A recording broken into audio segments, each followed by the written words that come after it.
the weakest person and kill him in front of everybody else. Yeah. Could you use up to $800? Find it at BioLife. Up to $800 is waiting for. If we got into a crisis, would you have to find the weakest person in your group and kill them to show everybody else not to mess with you? Like, you can't just stand there. You'd be like, yeah, duh. You gotta kill some dude. Yeah, dude, I've come on myself so many times, bro. Right, and when you do you ever feel good about it? Do you ever feel like, yeah, that's what I should have done? Sometimes. Seasonal, like occasionally during the holidays, bro. Not even joking. Sometimes during the holidays, I'm just so filled with joy that the shame doesn't get me. Dude, I saw in New Orleans one time, they had a lot of the cops in the French Quarter on horseback. Yeah. And 2 of the horses started getting with the cops on them, bro. Were the cops getting mad? One of them was. Was the other one excited? The one in the back, I think, was kind of vibing with it a little, because at least he was in the winning position. So Vaughn, ladies. At least he was in the winning position. Man, you know how embarrassed I would be if I was on a horse or I was on a horse and then it started trying to mate with another horse while I was on it. Man, that would be so embarrassing. Ladies and gentlemen, I know you would appreciate that kind of music, Theo Vaughn. You got taste, you got soul, kid. You got something going on. I wish I was blind. Sometimes you ever think that? But that the music. I wish I was blind. Is he referring to what's that guy's name? What's that guy's name? I'm trying to think. Who is this? Was it Stevie Wonder? Yeah. Music's so good, because if you're blind, I bet it's just even better in there, you know? You seem a little tribal. Tribal? Yeah, bro. Have you ever seen yourself? Yeah. You're fucking the closest thing we have to, like, yeah, man, I think so. Yes. Blatantly obvious. Dude, you got dead animals in here. This is tribal, bro. Tribal. Bro, you learn to do a drum, bro, you can live on any continent you want, man. One time this guy fighted me when I was young. He fighted you? Well, you know what I'm saying. I do. Past tense. But they made us hug in the hallway. That was the big thing at when it was over? At our school. You had to stand there all afternoon for literally probably maybe 2-3 hours with your arms on each other's shoulders. After you fought? Yep. To make up with each other? And he became one of my best friends after that. Whoa. Just make out? Nuh-uh. His brother went to prison, though, for a bit. Same thing. Yeah, that's true. So his brother, I guess, made out on our behalf. You know? I mean, yeah. Oh, that song will make you just be erect. I remember being on the school bus so fucking erect, bro. What?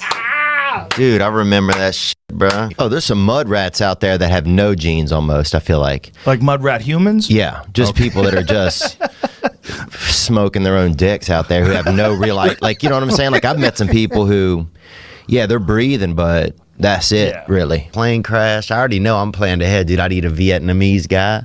Why? Because that's easy. It's a starter move. If you attack somebody bigger, if you eat somebody bigger in front of other people, it's going to alarm people. But you got to eat a small person, so stature is important. I think if you gum down a Viet, people aren't going to be that upset at you. Well, the Vietnamese people are going to be super upset. What are you talking about? No, somebody's dad. Yeah, they're more understanding of things, dude. Is this a character you're playing? No. But if you eat you eat a black lady and her family's there, they're going to be pissed. So you think a Vietnamese person will let you slide? Christ. Oh my gosh, this dude must not care about what anybody thinks about what he says, man. That's crazy. He's like, man, you eat a Vietnamese person, they're more understanding. You eat a black black family member, they're gonna be pissed. Jeez. I think that they'd be much more forgiving over a couple of day period. I think their relatives. You don't think so? Honestly. Well, one thing, no, I don't think so. I definitely think they'd be super pissed at you, especially modernized ones. But what is interesting is, like, Vietnam is one of the few places where Americans can go back to Vietnam and they don't seem to hold any grudge at all. Exhibit A. Exhibit A, man. Talk to your buddy Eddie Bravo, and that guy is He's out there. He's like a deaf Jack Russell almost, you know? Oh, Jack Russell Terrier? Yeah. You ever been around one of those dogs? You open the car and then the next thing you know, they're they're like sick, yeah. But how's he deaf? Because you can't get him back. Like, once he goes, you can't, you know what I'm saying? You can't get him back in the car. Like, you're sitting there honking the horn, you can't That guy's out there. He's running what away. You know what I'm talking about? I do know what you're talking about. I think, no offense if anybody has a pussy out there, but I think a lot of pussy's gone downhill these days. I don't feel like it's what it used to be, you know? Okay, Jesus Christ. He's like, no offense to anybody that's female, but I think a lot of I think y'all's private parts have went downhill over the past few years. Do you think so or not? What activity? And he says it with such a serious face. Look at his face. Like he's serious. Like you're sitting there honking the horn. You can't. He's not even laughing. That guy's out there. You know what I'm talking about? I do know what you're talking about. I think, no offense if anybody has a pussy out there, but I think a lot of pussy's gone downhill these days. I don't feel like it's what it used to be, you know? Do you think so or not? What? You know what, Birch? I think I do, man. Because my eyes water up so much, and I have to keep taking my glasses off to wipe my eyes. It's hilarious. Activities you think you do where you come a lot? Like the kind of people that like power lifters probably shoot giant loads, right? I think you would no. think they do, but for their size and stuff, they're not doing that much. Who do you think shoots the biggest loads? I think a Basketball guy players? that's in space. I think a guy that's on a cliff, like a cliff climber. You are so horny today. Dude, I had to drive. It's like a 20-minute drive over here. Oh, that gets you horny? Yeah. Driving? Nothing like driving. Dude, no, I'll say this. Things that get me erect these days. Driving, being on planes. You know that. Bumpy roads. Not a bumpy road, bro. Get one of those bumpy roads. Plus, he fucked Cher. Did he? Yeah, he used to fuck Cher. Back when I don't like Cher was Cher. Cher. I find that the moon, say we went to the moon seemed like something Delta could get to if you really think about it. Like, you know what I'm Delta saying? Airlines? Yeah, like if they. Not Southwest, though, right? I mean. No. It seemed a little shaky. Yeah, it seemed a little bit shaky on there. Some of the people on there wearing shorts. You know what I'm saying? When you get on. I don't trust anybody. Yeah, man. If you get on an airplane and everybody, like flight attendants and the pilots are wearing shorts, yeah, that's a little sketchy. In shorts, especially at church. This guy I knew was having sex with this girl, and like the rest of us were just kind of being lonely outside of his room. And we went on the balcony. We went on the. I just picture you. How many guys are outside of the room being lonely? 3 guys. So one guy's in there getting his freak on, and everybody else is outside. We had owl 2 Thanksgivings ago. We had 2 owls at my sister's house. Yeah, I saw one last night, actually. Did you? Yeah, it was pretty. No, not last night. Night before last. It was pretty fucking cool. Pulled into the driveway, and an owl took off. It was big, too. It's gross, I think. Owls? The meat, Oh, you ate them, you saying? yeah, but the You guys ate owls? yeah. I don't think that's legal. You What? probably shouldn't say that on the podcast. Well, I didn't have a lot. Man, what would owl even taste like?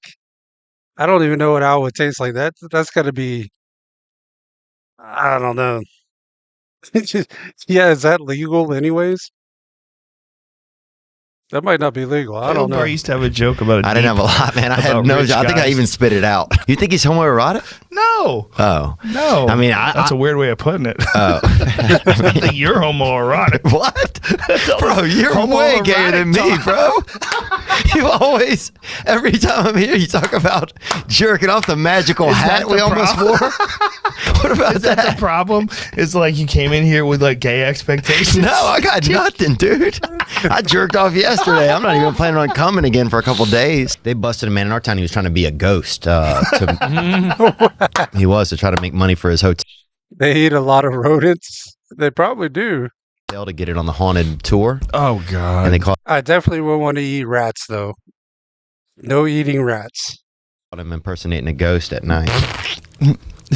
That is. busted Has there him. ever been a fucking genre of television that has been more fruitless than ghost hunter shows? I know. Dude, I know. Dave Attell has one of my favorite jokes. What is it? I saw him last night, and he goes, "Ghost hunting. It involves 2 of my favorite things: wandering around aimlessly and disappointment." Oh man, Damn. How much weight did you lose? I probably lost about 4 pounds, but pounds I needed too. You know? Wow. But I got clear, man. I could hear, swear to God, y'all could hear somebody fold a piece of bread from 80 feet away, bro. I was so hungry, dude. I could hear a skittle hit the cement across the street. I really could, man. You're talking about all these things about the future because you really seem like a future man, you know? I'm a future man. Yeah. I'm going to make a new shirt. It says Future Man. No, they have a cartoon, I think, called Future or something. But Futurama? Yeah, Futurama. That's a woman, I think. Might be Spanish. Whoa, those are good times, man. But if you got one of those today, you'd be horrified. You'd be like, this slow, clunky piece of shit. Yeah. How the f did this thing ever make it? Probably beat your spouse with it. You know? That's how much you wouldn't care about it, dude. You would fucking hate it. Dude, I'm in that bad back club, man. It's hard once you What get happened? that. I just had. Man, I remember them old what was it, iPods and the like very first iPhones. Those things were so slow. But it was funny because back then when I was using it, you didn't know it was slow. You know, because you didn't have nothing else to compare it to. You know, you thought it was the shit back then, but now, if using what we have now, if you were to go back, it'd be like, nah, this thing's a piece of crap. I think God just put like a weak spine in me. And so when I was like 20. Do you want to wear God put a weak spine in them. headphones or no? Oh, yeah. You want to put them on? I didn't see you had yours on. I feel like Malone here in headphone land. Yeah, it is weird, Oh, huh? now you're back. It's like when you put a condom on and then the other person's just still looking at their phone. You're like, oh, this is Oh, weird. jeez. And the person, I mean, is a woman, too. Jesus Christ, you gotta tell everybody, huh? Well, I'm just saying, bro. I'm just saying. Like, And you'd eat the half that had a little frosting on it first. Yes. You'd eat the half that had more frosting on it first. Yes, exactly. I miss that, man. I would love Dude. to have the entrails of a child because you could eat whatever. What? I mean, not like a, you know. I know what you mean. I Yeah. know what you mean. Yeah, Because the you could- digestive system of Yeah. a child. I think I'm going to start hunting that dream, dude. I want that fucking nocturnal bust. I'm going to start a group. It's I'm hunting that dream. the LNBs, bro. Those late night busters, bro. Those dream. Dude, how funny is that expression? I'm hunting that dream. Yeah. I want that nocturnal bust. You're That's what I want. hunting the dream. And we ate a bunch of shrooms out there and kind of commandeered this water table. There was a water table that had kind of been left unattended. So we got over there and people were running, you know, they're going. And we started telling people that the water was for Asian people only, right? Bro, we are crying, laughing because people are running. They can't stop. They're trying to make a time. So for some people, we'll be like, bro, it's Asians only. And it was like, why? Asians only? And then Asian people were all excited, you know, and we kept dousing them up. You ever seen a Dutch person? They're big. Well, and also they're extremely, if you look at their faces, they're extremely aerodynamic. So you think they travel through space better? Is that what you're saying? I think if you taped like one to the front of a plane, it wouldn't, you know, it wouldn't be that hard on them. Good to have good symmetry. Is that what you're saying? Oh, they're So we gonna start taping Dutch people to the front of airplanes now because they're aerodynamic. You look at the Dutch, their heads tall. You'd be fun for a hippie lady. Perfect. Hippie lady who still has good feet even though she wears sandals all the time. Yeah, that's true. No TV. Freaking a whole room full of dream catchers. I'm out, dude. You can't. It's room full of dream.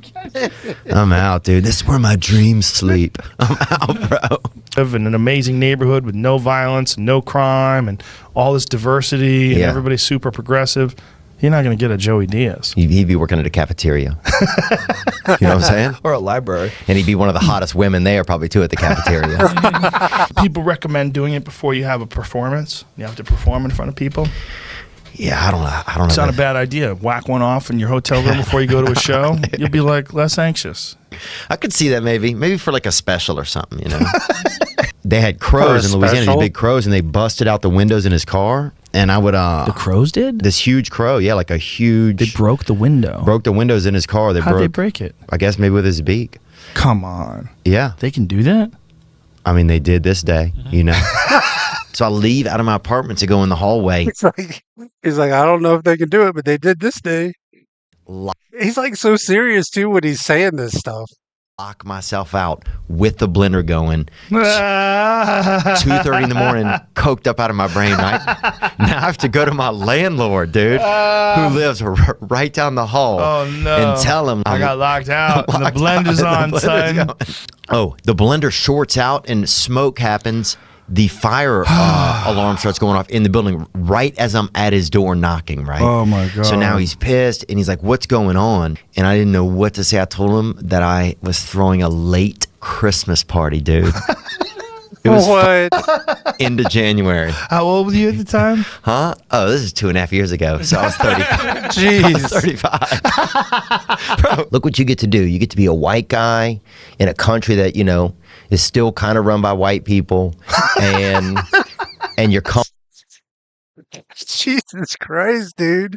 I'm thinking he don't give a fuck. Like, he just don't care, man. comfortable and you have a roof over your head and you're better, you know, you're doing better than like 90. You wanted to be a black guy though. Look, I'd take a black afternoon any day of the week. An afternoon, only Yeah. for the What? afternoon. Would I go full time? I'd have to test drive it first, bro. Yeah, KOs her. You want to see it? No. You do. You do want to. Dude, man. I don't know how anybody is. Maybe people are going after Theo. I don't know. But I don't know how people aren't going after him with some of the shit he's saying. Draw it for me on a napkin. I don't want to see it. Oh, people that wear turtlenecks do not come very much or far. No. What is it about wanting your neck warm that's not very manly? It's just a bitch move, I think. It's just the most... You know, I hate to say this, but I kind of agree with that. Seeing dudes in like turtlenecks or some kind of neck wrap, they look kind of, makes them look kind of feminine. So I can kind of agree with that statement. French thing too. I used to work at this business company. I worked at this insurance company. I did paperwork, not paperwork, but I like mailed papers for them, and like mailings, I guess. I guess that's paperwork. Yeah. And the man had a lot of nice cigars in there. And you may or may not have smoked one. I feel like he tried to teach me one time. Oh, I feel my heart shutting. Yeah, is that always like it is? No, your heart doesn't shut. Grew up in an area where you could just get mushroom. I mean, psychedelic mushrooms grew on everything. They grew on your cousin's back if he took a long enough nap, you know? And you could, Where'd you grow up? in Louisiana. I had to pull off La Cienega one time. They had a bunch of bees on there. What? Really? Yeah, huge hives, man. Wow. And you see, you know, a lot of homeless people and they don't do anything, but when bees show up, they can get to doing shit, you know? It's like they ain't doing nothing, but as soon as bees show up, they start moving. You start to see like, okay. Wait, he was trying to fuck them, like it was hitting on them, or he was trying to actually get down in the elevator? No, he wasn't trying to fuck in the elevator, but he was maybe going to fuck them later if they got out of the elevator. Safely, not like a raper, like a guy who's like going to date them or like take them to dinner and then hopefully have sex with them at some point if they want to as well. But he, but you know what I'm saying? I get you, yeah. Consensual sex stuff. And guys have their nuts too, which is like in a little bag kind of. You know what I'm saying? Good point. So it's almost like your dick has like a little purse. But, or like a. Oh my gosh. So oh my God, I'm walking around with a purse. I never knew that, guys. Or A little cum purse. Yeah. Oh man, it felt like somebody was playing Legend of Zelda in my lungs, bro. This shit was and really. I would take pictures with like people, and I'd have my nuts hanging out the whole time. What? Yeah, bro. We were out. You took pictures of people with your nuts on? How old were you at the time? I don't know, man. Probably 28.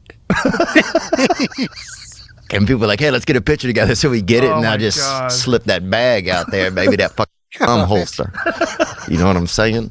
Ooh, you ever have Baby Jessica on here? Remember that person? Oh, that's the girl that fell in the well. Yeah. Yeah. Did you ever come on your podcast? No. Why? Why'd you ask that? Why would you think I'd ever? Hey, kid, you fell in the well once. What's it like now? Yeah. Mostly about meth and sugar. And then sometimes cornflakes. I just remembered her. A lot of my feelings when I was young were just fear, man. I remember, like, my dad would walk me to church sometimes, and I would be scared because the sidewalks in Louisiana, there's a lot of roots that are coming up, and there's bad, it's under sea level, a lot of it. So the sidewalks are all wonky. It's not even a walk. It's really just a challenge of pieces of concrete, really, when you really look at it. I mean, I never thought about it before. It's true. The challenge of pieces of concrete. You can have dick over there, somebody said. You can have human dick? Yeah. A buddy of mine said that. What? And he's eating he's eating everywhere. Think so? That is nasty, yo. Where's that at? What area of the world are they eating guys' things? What area of the world is that happening? Think I'd love about to it. be you for like 10 Imagine minutes. it though. I love to look at the world through your eyes for 10 What are minutes. you I think I'd talking take you about? right to the hospital. I'd be like, whatever medication we're on, we got to change it. We got to fix this. Bro, you should meet yourself then, bro. You are extraterrestrial, man. Oh, that song will make you just be erect. I remember being on the school bus so fucking erect, bro. Dude, I remember that shit, bro. Dude, I loved being erect when I was young, man. Now it's whatever. Now it's whatever. Now it's like, just fuck, I have to do something now. What do you know, what does my dick need me to do? Right. It's like eating an owl. It's Yeah. So over it. I'll tell you this, if you want to passe. feed a family of 4, you can't just have one owl. I will say that, though. If you can't have one owl, you gotta have multiple if you're gonna feed a family of 4. Jeez. All right, hold on. Let's check out some more Theo Vaughn, y'all. Theo, this dude's hilarious, man. He has like no filter at all. The most outrageous Theo Vaughn moments for no. Theo Vaughn making athletes laugh. Okay. This is going to be interesting. We make up our own rules. I don't know, my mom has 9 sisters, Oh, so she's one of dang. 10 girls. Wow. And so- oh, I would have loved to live next door, dude. My God, dude. That's fun. Dang. That's when everybody comes running. You shake that. Like you shake that 8 ball at a party. Everybody, Oh, bro, you jeez. have them coke ghosts. They show up like, ooh, they've been dead, but they hear that 8 ball shaking it, but like, ooh. They go crazy when they see that 80. Yeah, I am thinking we're cut from the same cloth. This man's an educated man. I wouldn't say educated. I mean, yeah, I have like Microsoft Word or whatever on my computer. There we go. But I wouldn't say, yeah, I wouldn't. all right, dude. You know, Like, man, I'm not taking the call right now, or I'm gonna call him back. Think about what it have could a little possi- strategy. Yeah. Yes, yeah, exactly. It's almost like when your boss says, "What are you up to this weekend?" Right? Now, if your boss, they want you to work at 4:30 on Saturday, right? And you do Yeah. not want to. But if you tell them that nothing much, then you're halfway to working, right?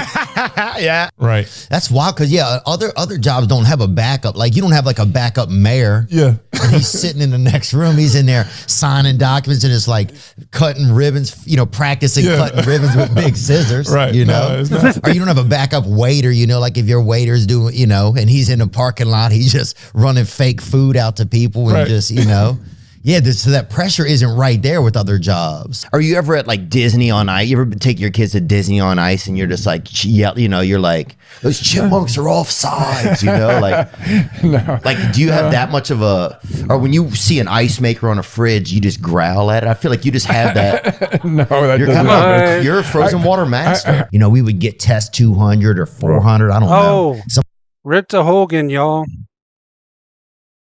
Man, it's crazy to see Hogan. It's funny to think that Ozzy and Hogan passed away recently, but with the Charlie Kirk thing, it's like their deaths got like overshadowed by that, and maybe rightfully so. But it's kind of funny how everybody's almost like forgot about Hogan and Ozzy. Somebody made us some 700 one time. One time we snuck it back from Mexico in like shampoo bottles and stuff. Yeah. So we'd have like soap, there would be like soap in it a little bit, dude. But we were using it, Yeah. Your brain. Your reaction time, Yeah. you're more creative. There's things that you would do when you're on it that you would not maybe do when you're not, So Oh, you'll start fucking the air when you're on test What? 700 or whatever, dude. I saw a guy one time he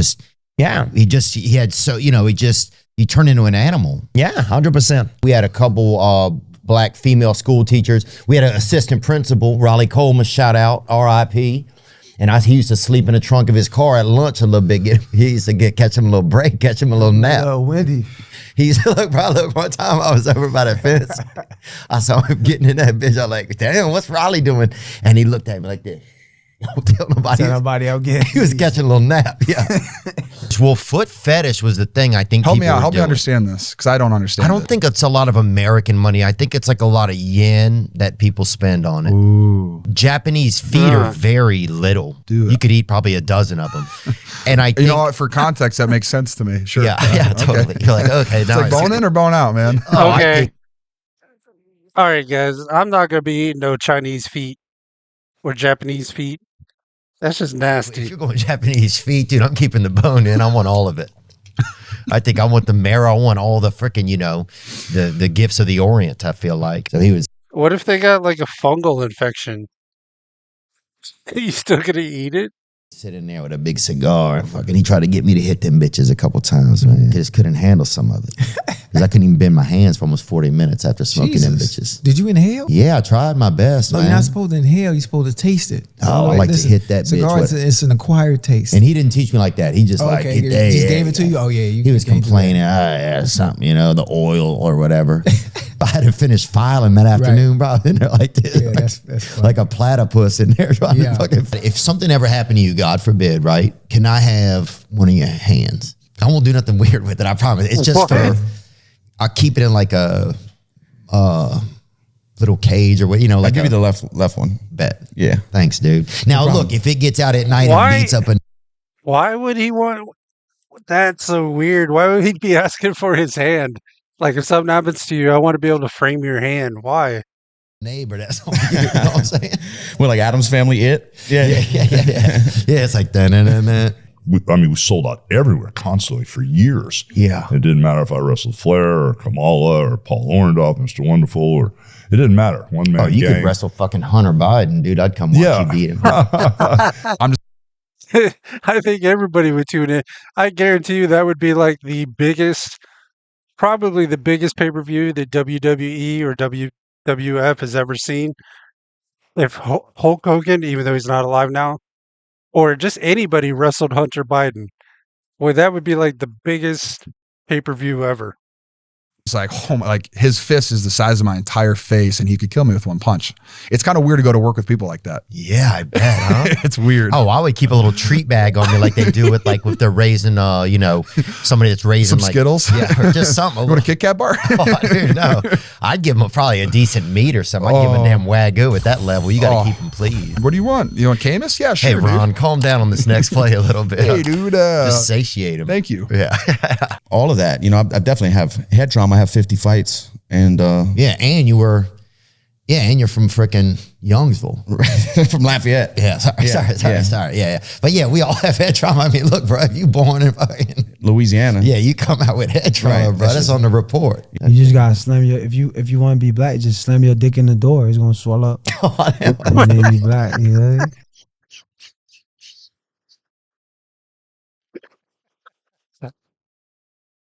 Oh my gosh. If you want to be black, just slam your thing in the door. No, thank you. I think I'll pass. Then your energy gonna go up, you feel me? I don't know, bro. Bro, I can't take any more medical. I can't take any more suggestions from you today, bro. You're going to have me with a sore dick yelling the N-word out on the interstate. You're gonna be going viral. Yeah, we going viral. It's a black party, bro. You ever send a picture of your dick? Never. Not Snapchat or? I've sent a picture of my buddy Jason's dick that my buddy Jason used to, for like, this is a few years back, but I'm sure he would still let us use it. Or I don't know if like you can use it more than once, but for $10, he'd let you send his cock to a gal. Was it a good looking dick? Was it big? It was fucking, it was what it was. It was like one of those kind of unique mushrooms. I feel like, you ever had that chicken where they put those weird looking mushrooms kind of with it? Oh yeah, no, I got you. Like that Rich Place chicken or something. Rich Place chicken. Yeah, we had some uneven areas. I remember I played baseball. I mean, I don't know if I played. You could tell some of these guys, they're like so uncomfortable talking to him. I mean, it's like he has no filter whatsoever. I was, mom signed me up a couple seasons, man, and it wasn't great for me. But our field was uneven. We had an uneven field. Yeah. So every ball, if you hit anything second base, it was all ended up in right field, right? We probably had 25% gradient on the field. Yeah.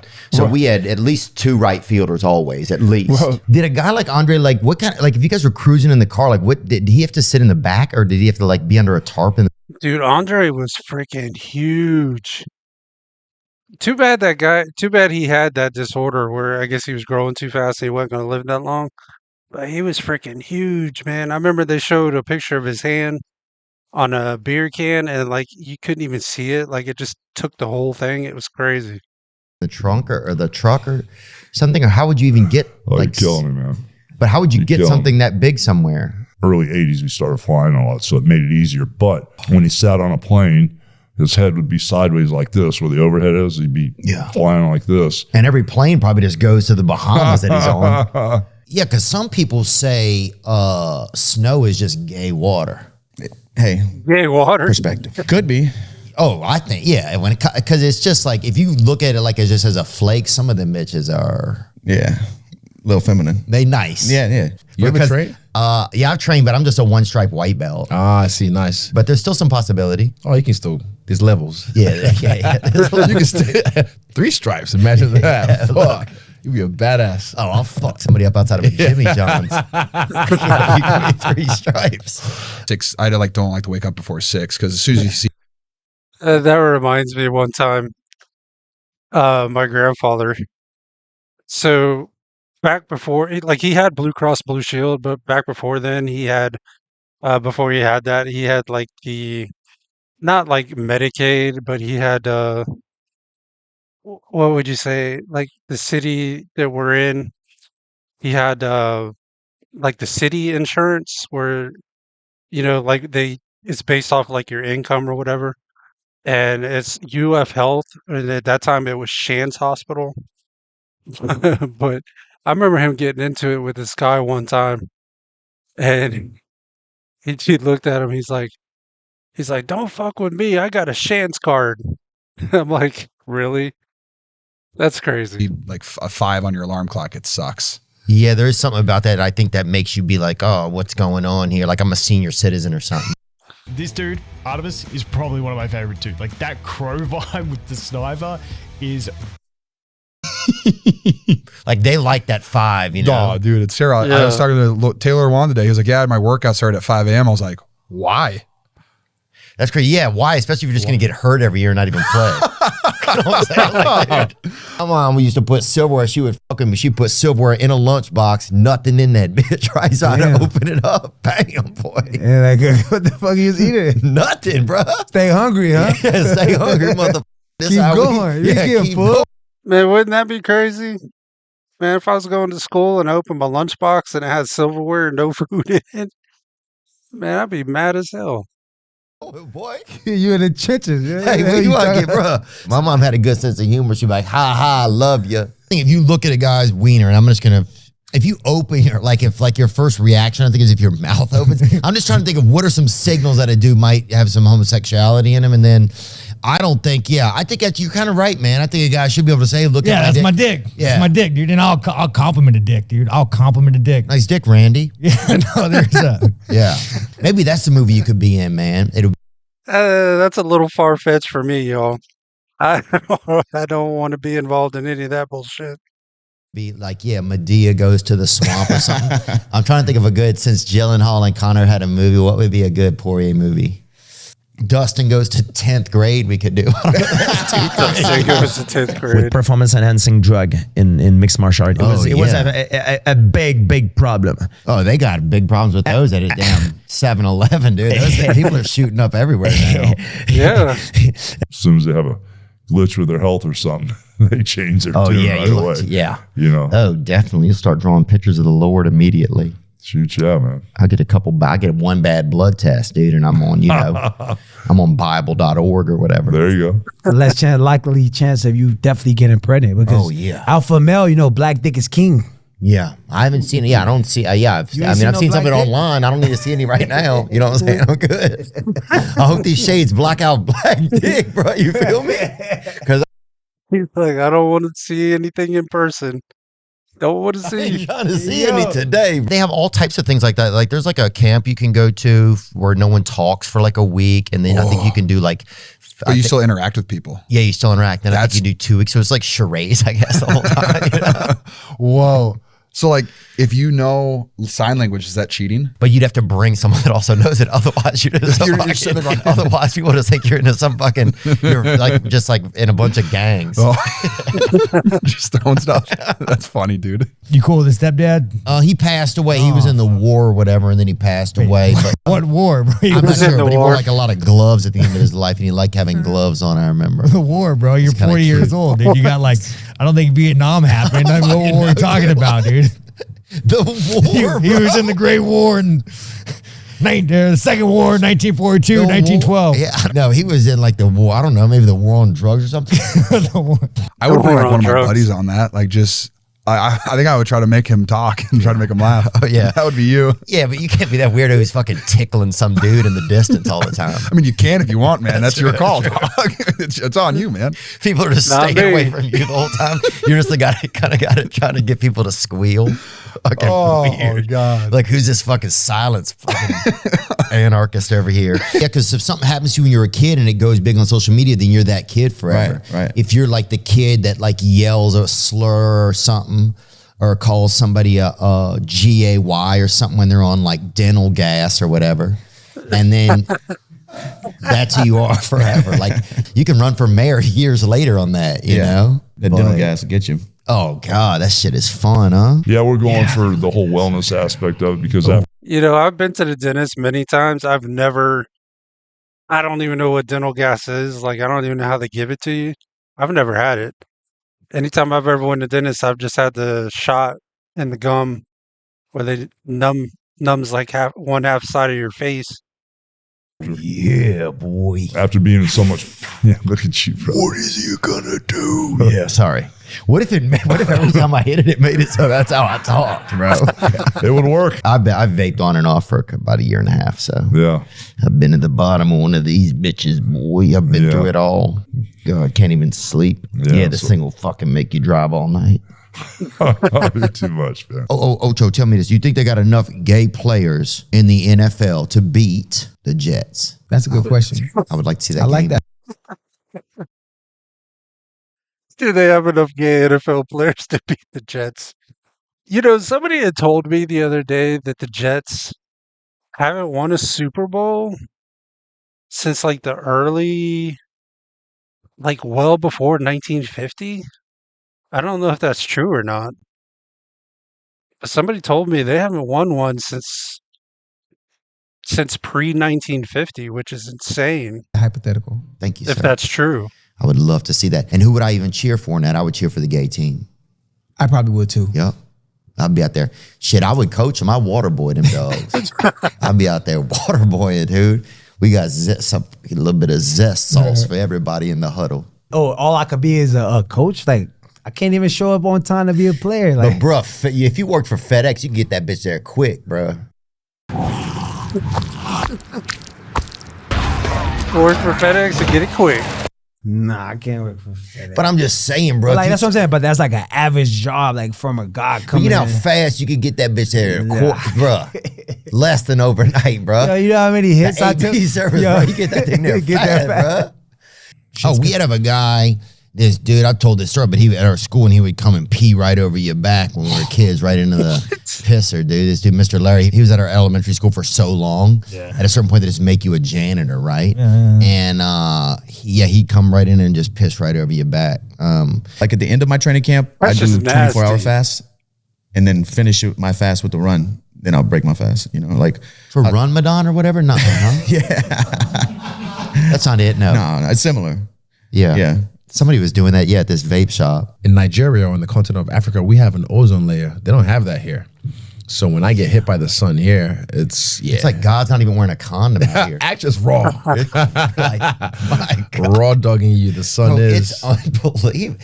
And you're going to go ride dirty. We're going to have something called the mustache rides. Oh, yeah. So Mustache ride rides. dirty, get a mustache ride with Hollywood.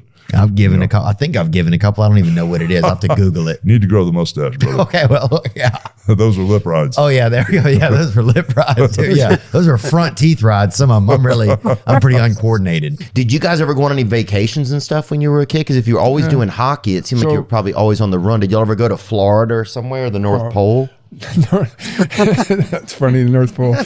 And bring some food. A couple babes with me too. Of course, bring in the hotties. We need decoration. Right when I walk in, put on Trick Daddy, bro. Right away. Or I'll fucking stand on the porch, dog.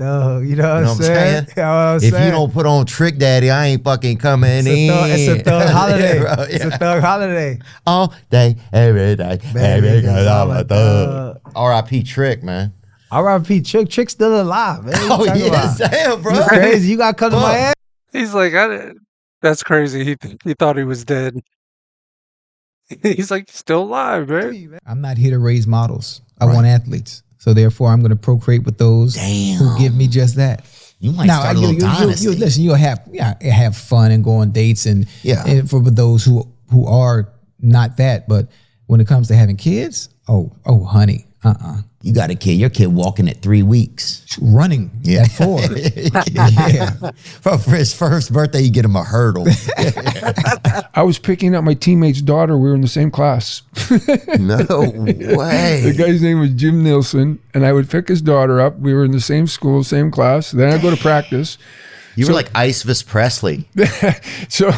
Bro, I used to have a couple of mentally unwell buddies, and we would go to the Ramada, dude, and steal all the fucking plants out of the lobby and stuff while the guy was out there smoking. And were you the buddy? No, you were the mentally unwell buddy. These guys were awesome, bro. Then they hire, I think, USADA. So it got much better. But they test beef and stuff, don't they? Is it the same group? They okay. Yeah, USADA, I don't think is Oh my God. Bro, if the same person testing my pork chops is testing Mike Perry, then I think we got to fucking figure something out. I mean, I think both of them are clean, but I'm just saying. It said he grabbed me and pulled me out of the way. And he's like, "Dog, you're worth too much to do that." And I was like, "I really appreciate you. Thank you so much. It's very nice of you. You're amazing." And so that happened to me, and I was like, you know what, that's kind of how I am too. I never want to hurt anybody. I cut block, I have to. How do you expect? Fuck yeah. I'll do it at the fucking mall, dude. If somebody's fucking You just dive at a dude's ankles. Put your head through his kneecap. Dude, and there's that's football, right? Dude, I can't imagine how many younger siblings are in wheelchairs because of you. Why can't people do that? Look, I'm not saying I'm advocating for this, guys, but why can't people do something? If they're going to do something stupid, do something like that. Don't go killing people. If you're going to do it, make it kind of funny. Go to the mall and start tackling people. Shit, that's better than killing them. I'm not saying do it. I'm not advocating. But that would make for some good TV. Guys. Oh, thanks, brother. And proudly in wheelchairs too. Thanks, brother. I mean, can we get some class action lawsuits? I'm gonna use his lawyer. I'm just saying. Thanks, brother. I remember once wrestling came on, I knew to put on my knee and elbow pads because I was a younger brother, dude, and we were gonna get it, brother. Oh, we thought Florida. If we saw somebody had a shirt on in Louisiana, if it said Florida on it, it was like you've been. There was only two places to go. You must be the richest guy here. Yeah, heaven and Florida. Here you go. It feels like sometimes somebody's just gonna open up the back and just put a TV dinner in it. It just has this kind of, or just put a load of laundry in there and just press a button. It has an appliance-y kind of feel. Nice. And some people don't know what it is. There was a guy who I don't know if he was homeless or not, but he just seemed really homeless. And he was like, "What is it? What is it?" And then he just kind of started yelling at it and just cracked a beer open. Tony, you just may not understand it and just thought it was crazy because you putting yourself in my shoes. Oh, fuck no. I've left work early many times, you know baby. What I'm saying? My job was on TV and now they make it on the news. It just happened to be one of them days, but as a normal human, we all had these days. This is normal shit. Yeah, we you done left your job. You feel me? We leaving early today, boy. No bullshit. Yeah, man, that's for everybody, man. Everybody's had called in sick when they ain't sick. They've had people leave work early when they wasn't supposed to leave. I think everybody's done that at some point. Shit, even if you're self-employed, man, there's days I know I got to do some repairs. I'm like, you know what? Fuck it. I'm not doing it today. Just don't feel like it. Don't feel like running to the stores. Don't feel like doing any of that bullshit. was a big fan of Tom and Jerry. Yeah, like that show, and like it's like I had real life Tom and Jerry moments. The cats, like we had pit bulls chained up in the back. We had the cats running through. Like they was alley cats too. Like they was some bad because them rats they was big. They was swole. Damn, you like down living on Noah's Ark, bro. Hey man, it was a lot of species multiplying. I'm trying to tell you, cockroaches, everything. Oh, at night you turn the lights off. You hear some romantic music going. You know what I'm saying? Them animals are figuring it out, baby. Did you get bullied?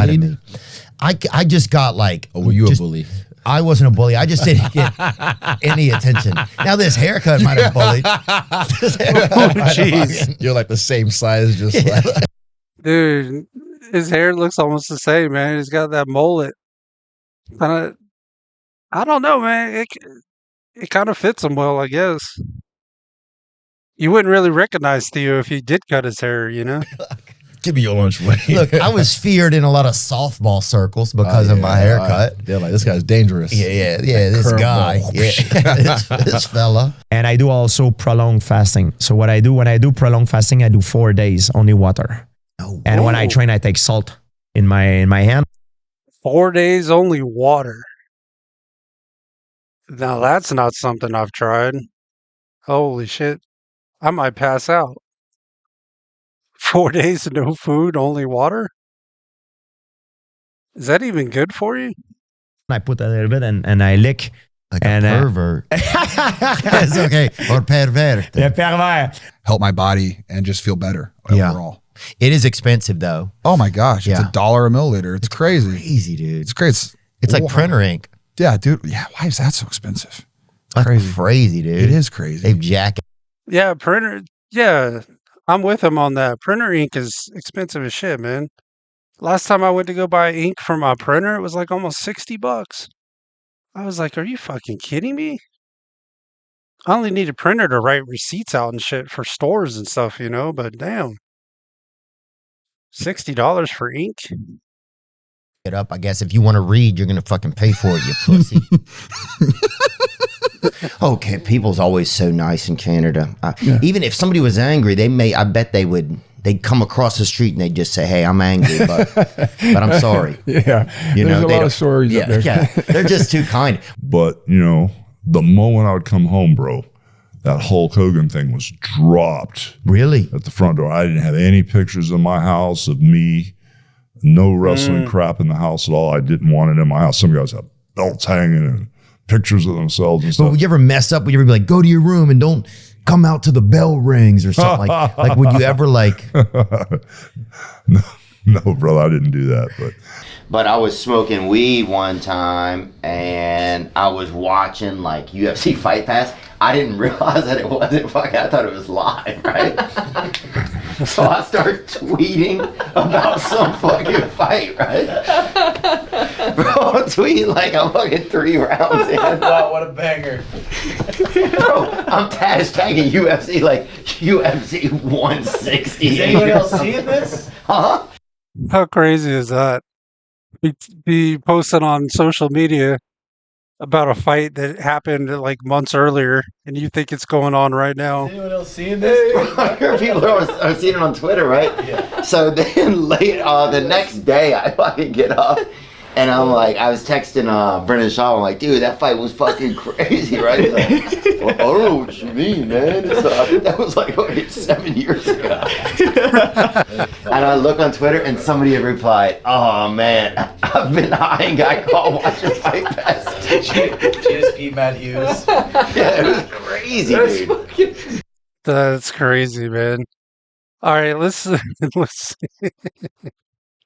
right, let's switch gears. Let's see. Let's switch gears a little bit. Let's see. How about some courtroom drama? Why the fuck not? Most heated courtroom moments of all time. Huh. Okay. I agree with the family. I hope you die in prison as well. You better hope that never get out of jail. Hey, your wife. Your wife. Dang. He's like, you better hope I don't get out of prison because I'm going to F your wife. Dang. Your wife is getting. Shame on you, girl. I don't know. That is enough. I don't know. That is enough, Mr. Deputy. Shame on you, Cheryl. You her throat twice. You stabbed her 8 times. Oh. You cold-blooded killer. Dang. He knew he was going to rub some people the wrong way when he said, shame on you, Cheryl. We start off with Quincy Tuttle. Get the fuck. What? Who's charged with fire. That's a kid. Dude, he looks like a weirdo. Like he would be a killer or a pedophile or a serial killer. What? Theft and unlawful possession of a weapon on school premises in Vancouver, Washington. Tuttle was taken into custody at Frontier Middle School when his friends saw a handgun, 400 rounds of ammunition, and kitchen knives in his backpack. Allegedly, Tuttle had plans to kill another student who had bullied his friend for being gay. In court, Tuttle hoped the judge would let him stay home during the trial process. Is someone at home to monitor him? I'm home all day. You're home all day? Okay. And as far as any issues regarding firearms or any firearms in the home at this time? No. Okay. Any other dangerous weapons that are in the home? Why would they even let him stay home? I mean, he got all that stuff from the house, so apparently the parents ain't paying attention. Or they don't care. That's not really a smart move. So, that being said, Your Honor, I'd ask the court to possibly consider releasing the parents. The parents promised to look after. No, the parents had done already failed, man. They should have known that. They probably knew he was doing that. I don't even think they cared. But the judge wasn't buying it. I have concerns about the mental health issues, the ideation, the anger. I've been told this morning that now there's locks on the front door and back door, but as of yesterday, they were non-operational. So I feel that at this point, he needs to be held in order to protect him from himself and also the community. So that's going to be my decision today. But when a kid with anger issues doesn't get what he wants, things get dangerous. At first, Dang. How old? He looks like he's only maybe 11. first it was just tears. Quincy, we gotta go talk, all right? What are we gonna do next? Quincy, what are we gonna do next? Come on. Don't fight me on this one. Let's go. Come on. But things quickly escalated. Quincy exploded. Let's go. Different, let's go then. Ooh, don't fucking touch me. Get the fuck. Oh. Man. Somebody.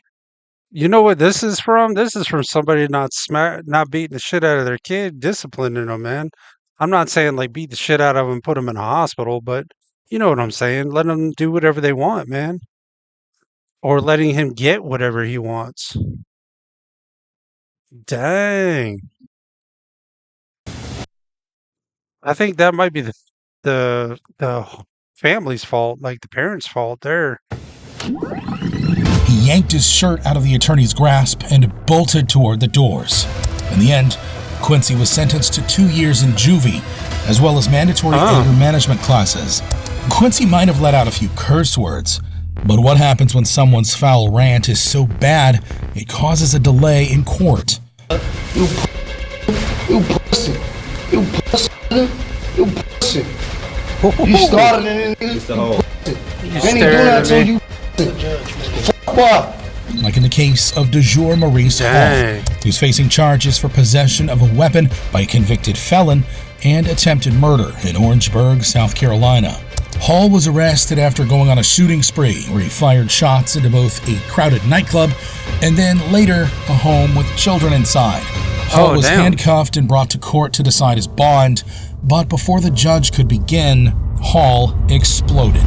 Man, get me out of the car, man. I don't even want to be through this shit, man. These niggas hustling, they gonna stare at me, boy. You pussy. You pussy. You pussy. Hall spewed. You know, I look. I hate to say this, but the dude could be right, man. Because I don't think that officer, if he didn't have a firearm on him, I don't think he'd be staring him down like that. I think if they didn't have any firearms and just let him fight it out, I think the dude in the orange jumpsuit would probably win. To be honest, I'm not saying it's right, but yeah, he shouldn't be staring him down either. That's not. Especially when you got the dude in shackles. Of course he's gonna be The pissed. curse words so nasty that the other guards had to step in. You started it, nigga. You ain't even do nothing till you fuck boy. Fuck boy. Hall showed no signs of stopping, so the guards had to take action. Man, I don't give a fuck about none of that. Fuck boy. Shit ain't over with. You pussy, what? Hall refused to calm down, even as he was dragged out of court. Damn. You started it, pussy. You pussy. You got to go on me, pussy. You a fuck lock up, what? But if you thought that would be the end of it, think again. All right, let's bring them. Let's bring your victims back. I'm not going to deny there, all right?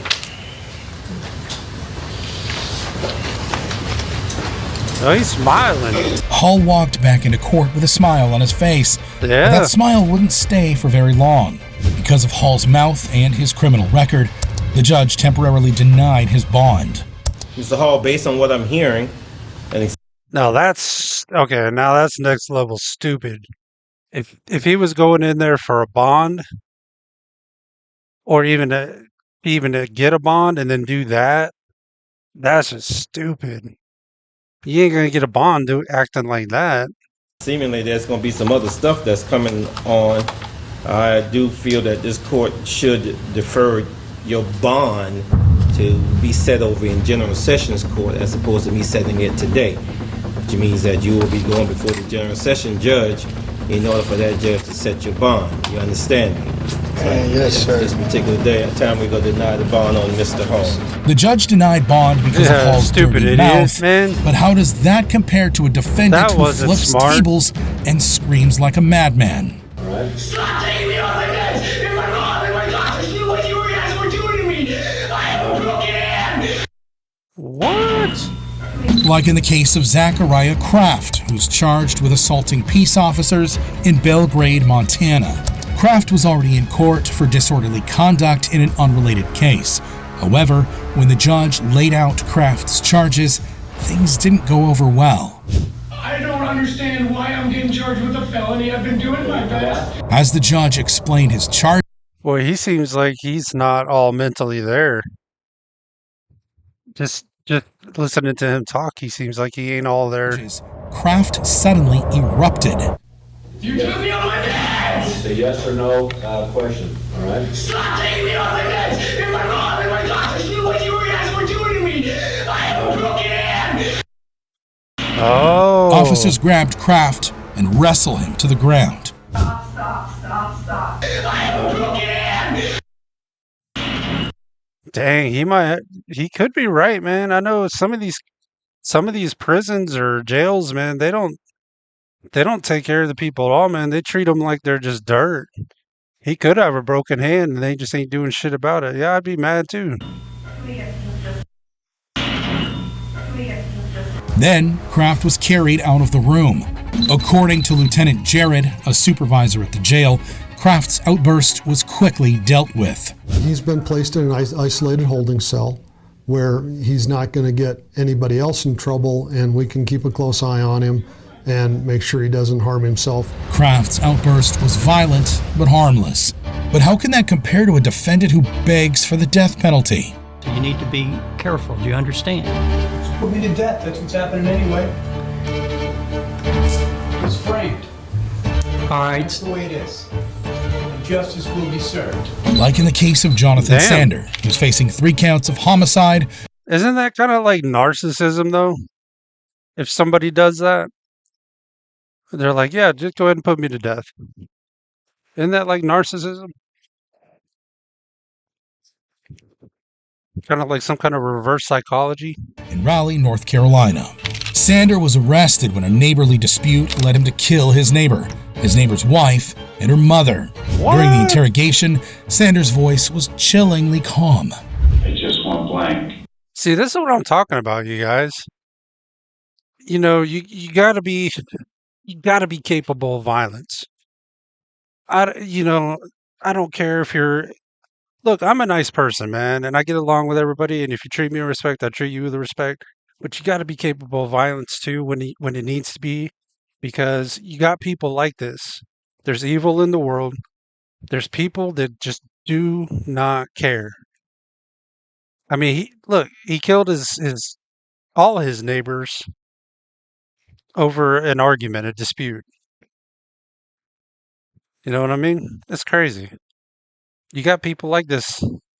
And the last thing I remember was seeing Sandy laying on the floor. In court, Sander showed even less remorse. Yeah, with no blood under it. Mr. Sander, please be quiet. It's fact. Mr. Sander, Mr. Sander. What were her last words? What everybody else did that's watching us. What? No blood under that wound. Sander was so disruptive that even the judge was sick of him. Mr. Sander, please be... This is my life involved. I was frank. Remove him from the courtroom, please. Remove me from the courtroom.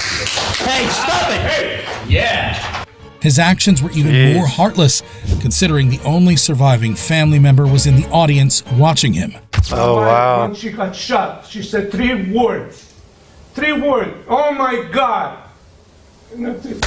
She vanished. Salvatore Mazzea could barely give his testimony. I saw him with a gun point at my wife, and I tried to go back in the dining room to get something heavy to hit him over the head. But I didn't have a chance. And Sanders' repeated outbursts made things even more difficult. Laundry room? Yes. And you're telling me I blasted through the Lord Mr. Sander, get him out of here. Get him out of here. Get him out Dang. of here. What is wrong with this dude? It's almost like he's mad because he didn't kill that guy too. It's almost like he wanted to get all of them. He only got 3 of them. And he's pissed because he didn't get the 4th. Mr. Sander, Mr. Sander, Mr. Sander. Sanders claimed he only shot 1 bullet. He blamed the 3 deaths on Salvatore Mazzea himself. When I did shoot Sandy, I shot him low on his stomach 1 time. That's the one with the bullets that made the black marks. I barely wounded him, and I left.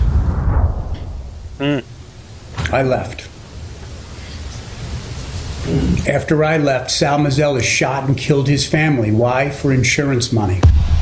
There was only one time Sanders... Dang. How true is that? I don't know if he would do that for insurance money. If so, that's pretty cold. Showed emotion in court, and it was this. Hey Dad, I really, really love you. I also miss you. I miss you every day. I remember when we used to buy Hot Wheels and watch SpongeBob. If you were never to come back, I will be so sad. I will cry every day. Sanders' wife came to court and read him letters from their... See, that's what you gotta think about, guys. When you do stuff like this, if you're gonna go out, if you think you're gonna go out and kill somebody, you know, you need to think about the impact it's going to have on the person that is killed, but then also the impact it's going to have on your family. You know, if you got kids, if you got a wife, I don't recommend the wife part, but if you got kids, you know, you just, you got to keep that in mind, man. Because not only is the people he killed, their families, you know, going to be hurting. Now his family's going to be hurting. Because even though he's not going to be dead, he might as well be dead because he's going to be in prison for the rest of his life. 3 young children. The family and cats miss you. I hope you get out of jail soon. Love, your best friend. I'm sorry. But shockingly, Sanders wanted to set his own sentence. You need to be careful. Do you understand? Put me to death. That's what's happening anyway. It's framed. All right. That's the way it is. Justice will be served. He asked the judge for the death penalty. Then, the moment he was waiting for. We, the jury, by unanimous verdict, find the defendant, John Frederick Sander, to be guilty of first-degree murder of Sandy Mazzella. The judge did not grant Sanders' request. Instead, he sentenced him to life in prison. And when you take your last breath, you're going to die alone and you're going to die forgotten. Sanders' theory that Mazzella killed his own family was too ridiculous to entertain. But see, I don't know if I agree with that, man. Why should we have to spend money on them for the rest of their life to house them and feed them? I mean, if there's unfutable evidence that they did it, just go ahead and get rid of them. Shit, like the sheriff here in Florida where I'm at, he said we should have an electric bench. I was like, when I heard that, I was like, electric bench. But yeah, he said instead of electric chair, we should have an electric bench. We should do mass executions all at one time. I was like, jeez. But what happens when the defendant calls their judge every ugly name under the sun? Who is this bitch in Cynthia Cuba? Tell me! I thought the allergic tried to hit with the pliers. Like in the case of Sherry Lynn, who's facing charges for felony battery. Now, she looks like the quintessential crackhead, meth head, fentanyl head, whatever you want to call her. She looks like the quintessential. And violently resisting arrest in Miami, Florida. Lynn was arrested after beating and or stabbing a woman named Cynthia Cuba with a pair of pliers. In court, things start off with a bang. But have you ever been treated for any mental health issues? Why don't you fuck yourself first? Another judge might have found that offensive, but Judge Grazier let out a chuckle. I'm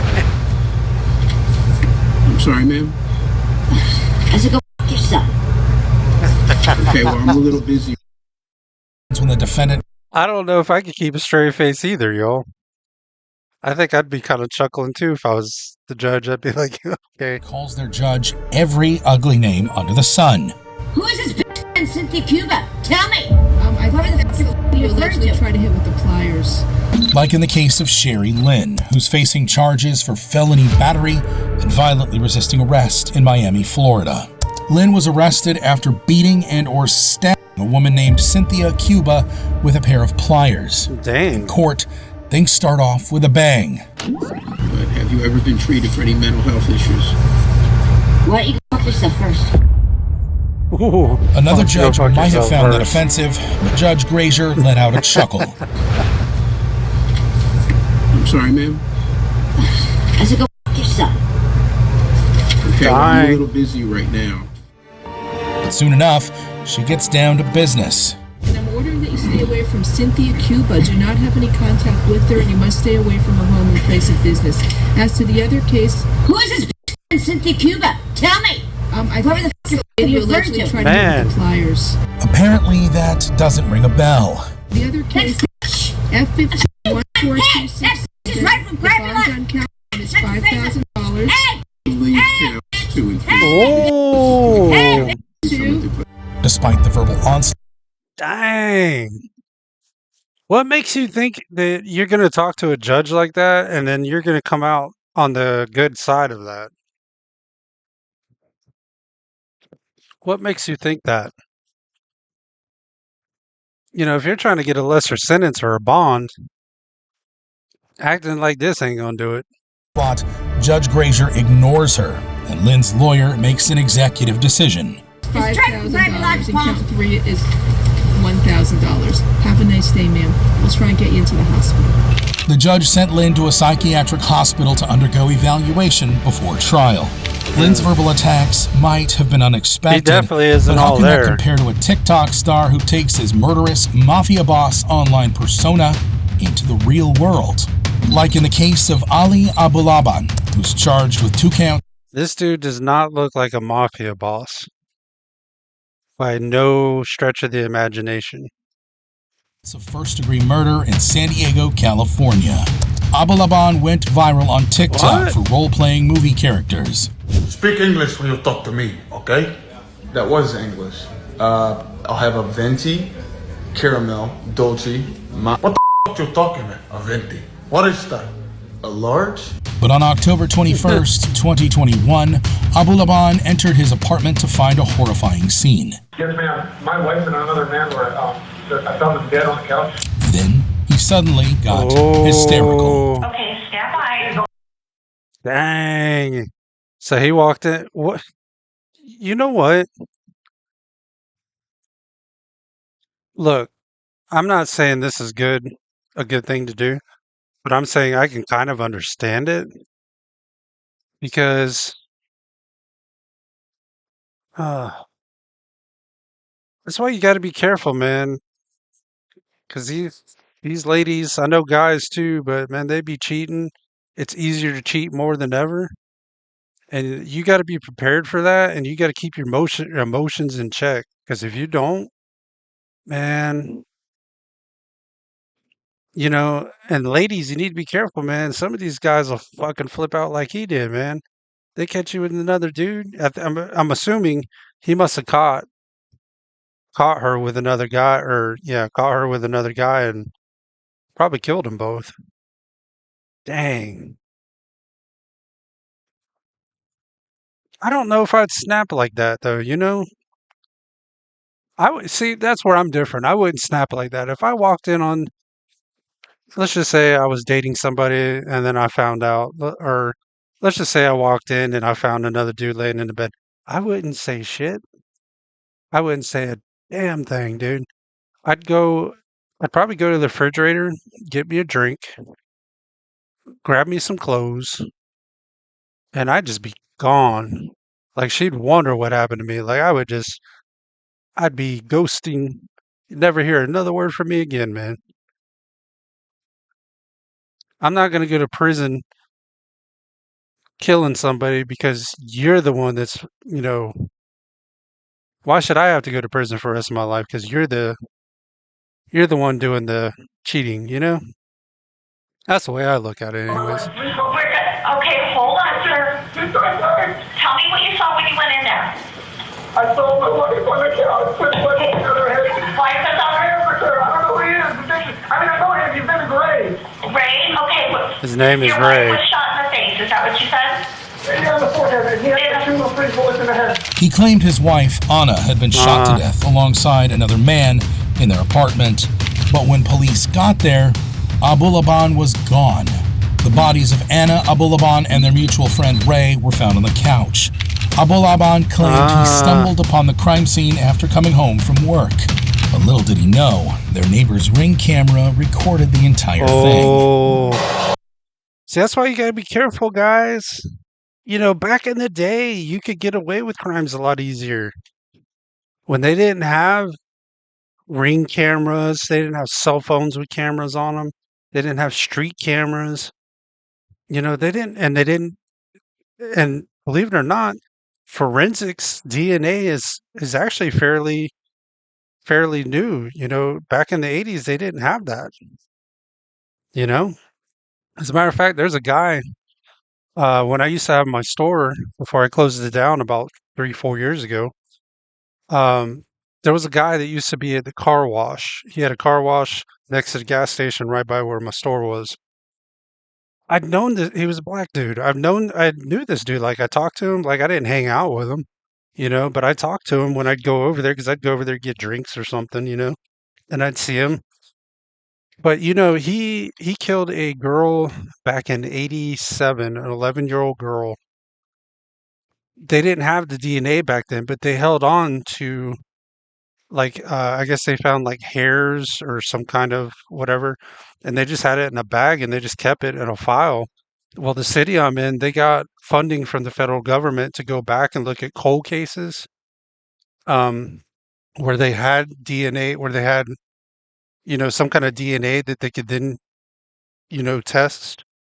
And like nearly 30 years later, man, they came and picked him up. Or, well, they didn't pick him up at first. I was actually over there getting a drink because I was kind of curious because I seen a bunch of cop cars over there, and they were asking him if he wanted to go downtown because they wanted to check something. So they went down there and they, I guess, drew his blood or did his DNA or whatever, and it come back as a match. And he wound up going to prison for life. And last I'd heard, he had died in prison because when they picked him up, he was already in his 60s, and that was probably 5 to 8 years ago. But yeah, 30 years later, man, they come back and got him, man. And I would have never. I mean, when you talk to him, you would never think that he would have done something like that. But you never know with people, man. That's what I'm saying. You never know what somebody's capable of. That's why you need to be nice to people because you never know what that person, how far they're willing to go. You know what I mean?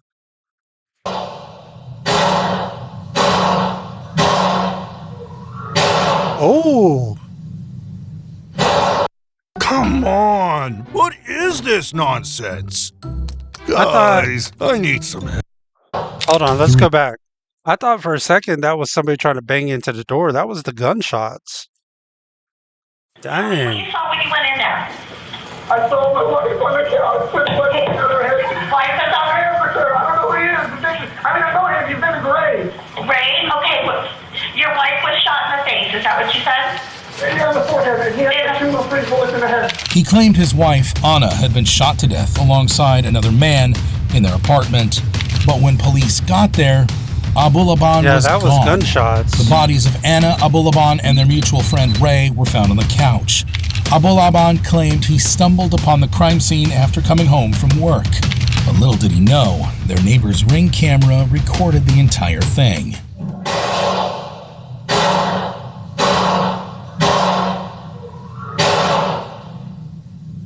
Dang. Through investigation, police discovered that Anna had filed for divorce due to Abulaban's controlling nature. Spiraling, Abulaban broke into his wife's apartment, installed... See, guys, this is why I say just look, man, there's so many women out there. If you're going to get involved in one, don't get wrapped up into one too much, man, because 9 times out of 10, it ain't going to work anyways. Don't get super invested. So if they cheat on you, you get divorced. It's like no big deal. But divorce will wreck you, man. Don't do that because you lose all your shit. Don't get it. But there's so many women out there, man. Don't get wrapped up on one, man. Audio recording spyware onto his daughter's tablet and kept tabs on his wife through the tablet. Wow. When he heard another man's voice in her apartment, he snapped.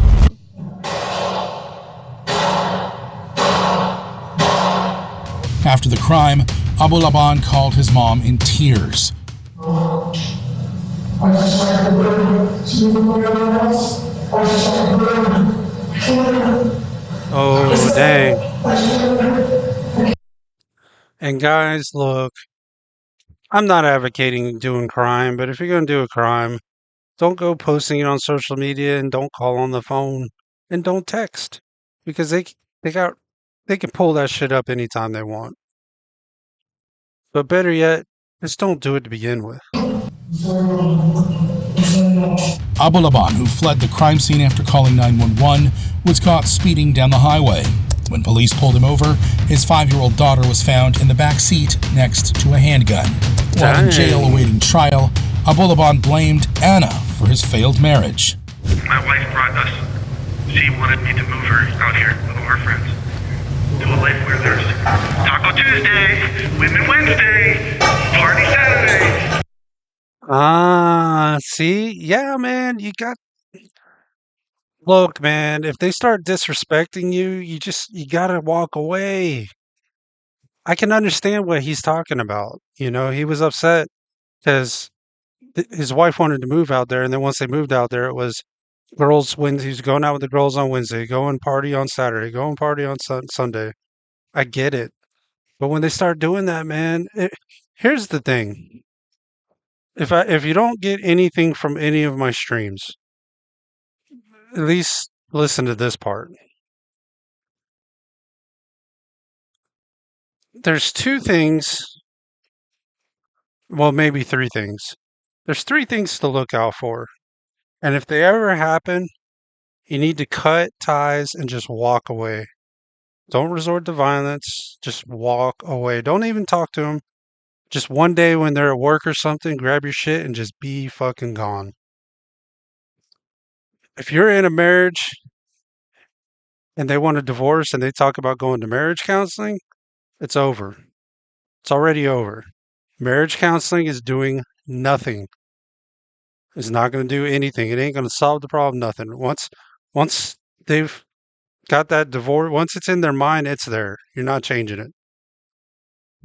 Just walk away. The other one, they want to move somewhere and you don't agree with it, and it seems very odd that they're wanting to move to somewhere else, it's over. Just be done. Now, unless this is something that y'all have planned together and you guys are both on board with this, and it makes sense, then yeah.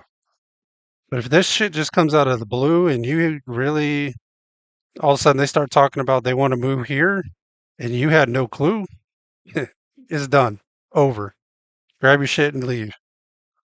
And then the third one is probably when all of a sudden, I'm not saying don't date heavier women, but if you got a heavier woman and all of a sudden she's on some kind of weight loss program, like you've been with her for 30 years, now all of a sudden she's wanting to lose weight for some reason, time to go.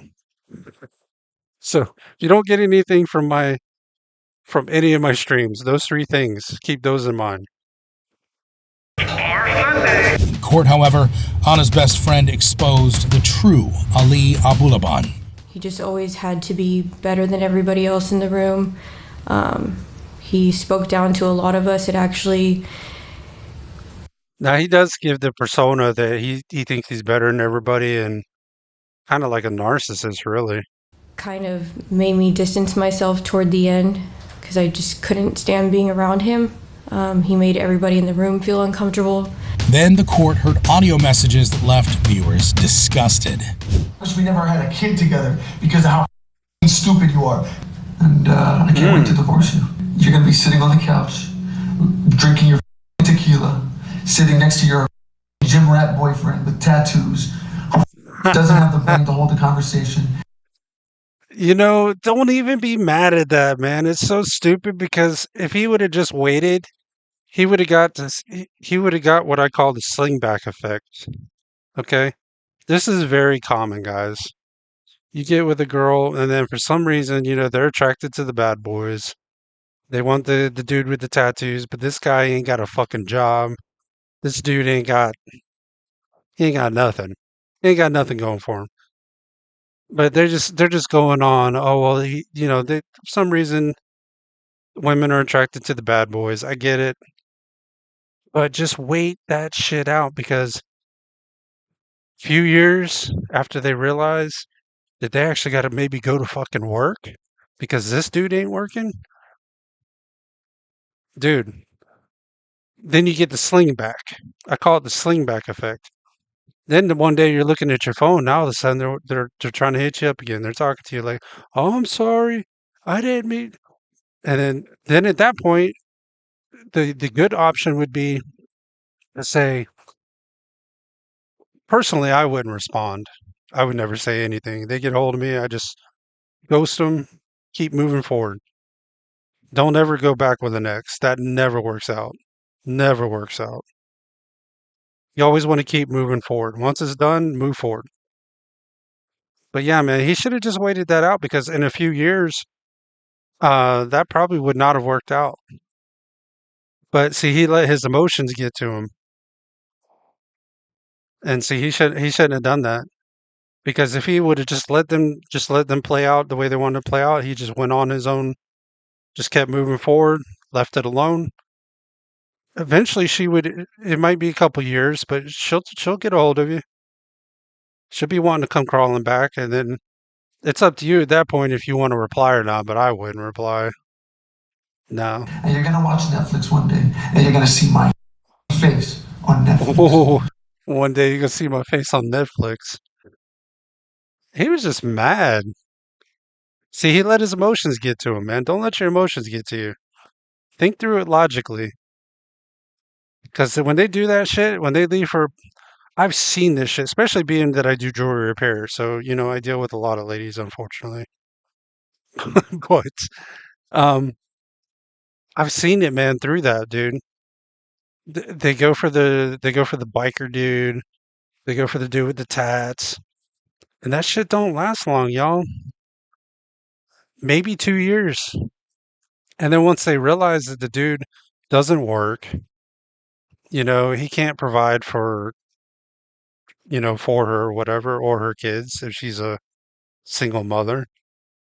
And then they regret it, you know. But usually by that time, if you're smart, you've moved on, and you're either single or just planning to stay single, or you're with somebody else. But don't ever go back with an ex. Just that's a recipe for disaster, man.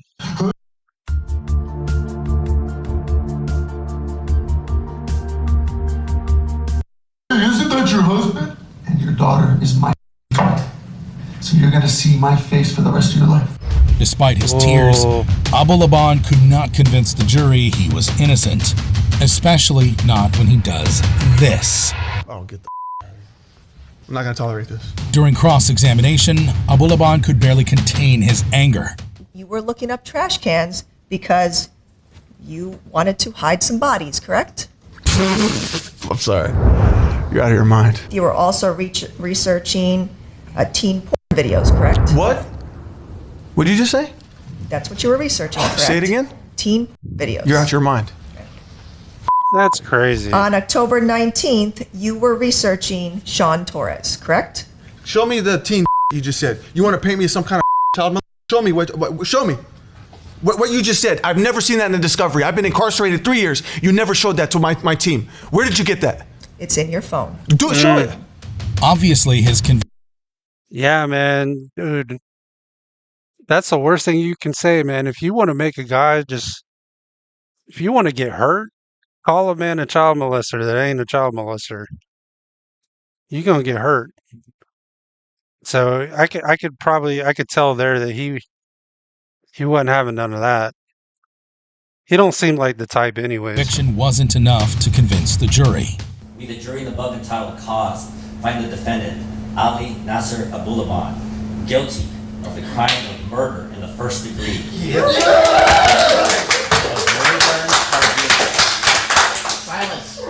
Abu Laban couldn't believe his ears, but he's not out of the woods yet. Watch Abu Laban's reaction as he finally learns his sentence. The bottom line here is he will die in prison. He will never be a free man. He will take his last breath there.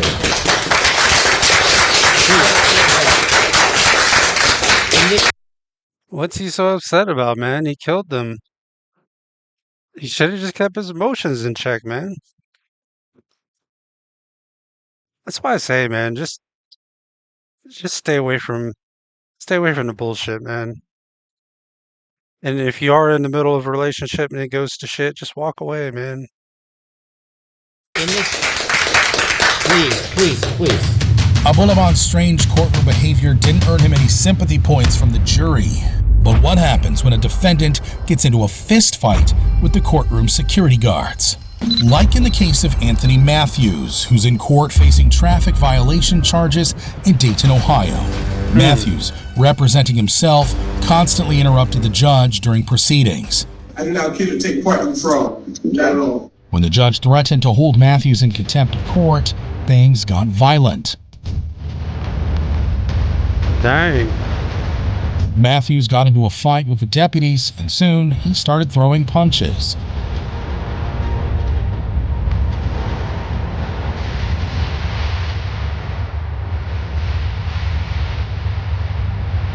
A team of 5 deputies got... See, now, why would you do that? Because you know you're outnumbered in the courtroom anyways. Yeah, you're maybe going to get a couple hits in on them. Shit, I don't mean the young guys. It's been a long day.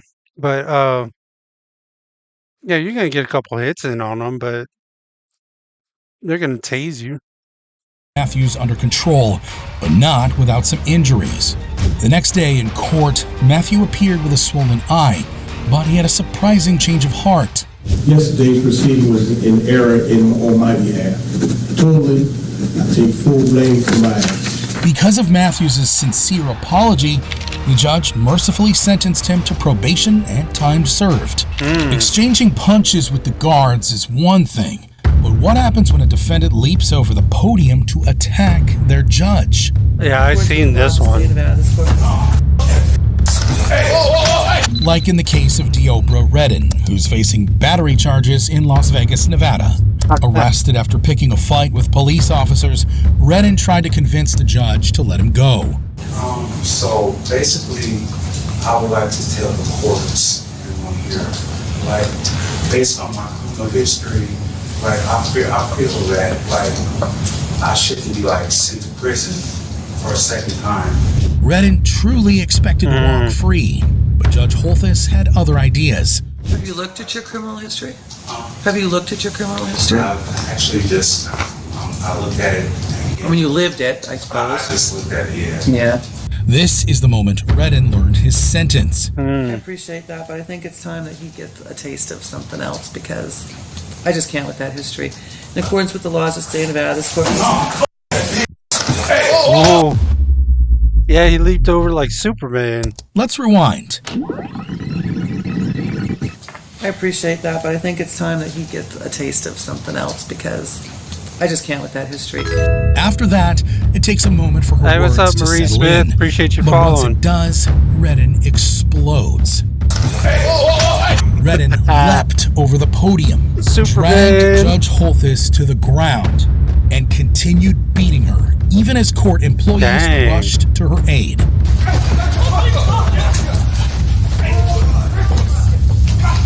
Superman! Finally, they pulled Redden off the judge. It took more than that to subdue him. How old is that judge?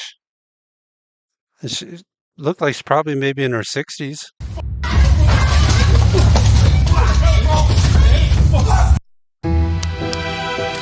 Man, those were the days. I love these games back in 2019.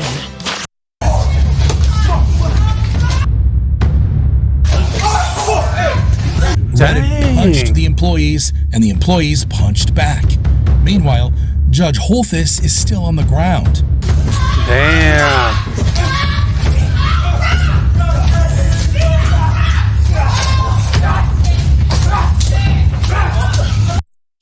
See, and then you hear his family. See, that's the shit I don't understand, y'all. Like, look at the Charlie Kirk thing, right? The parents did the right thing, man. You know, they said, "Hey, that's my kid. I turned him in." But these families where they know that their family member is criminal, and they've been doing whatever they've been doing, and then they still want to sit in court and be like, act like they're the innocent person when they know they're not. You know. Clearly shaken by the attack, the judge is barely able to stand. Thankfully, she wasn't seriously injured.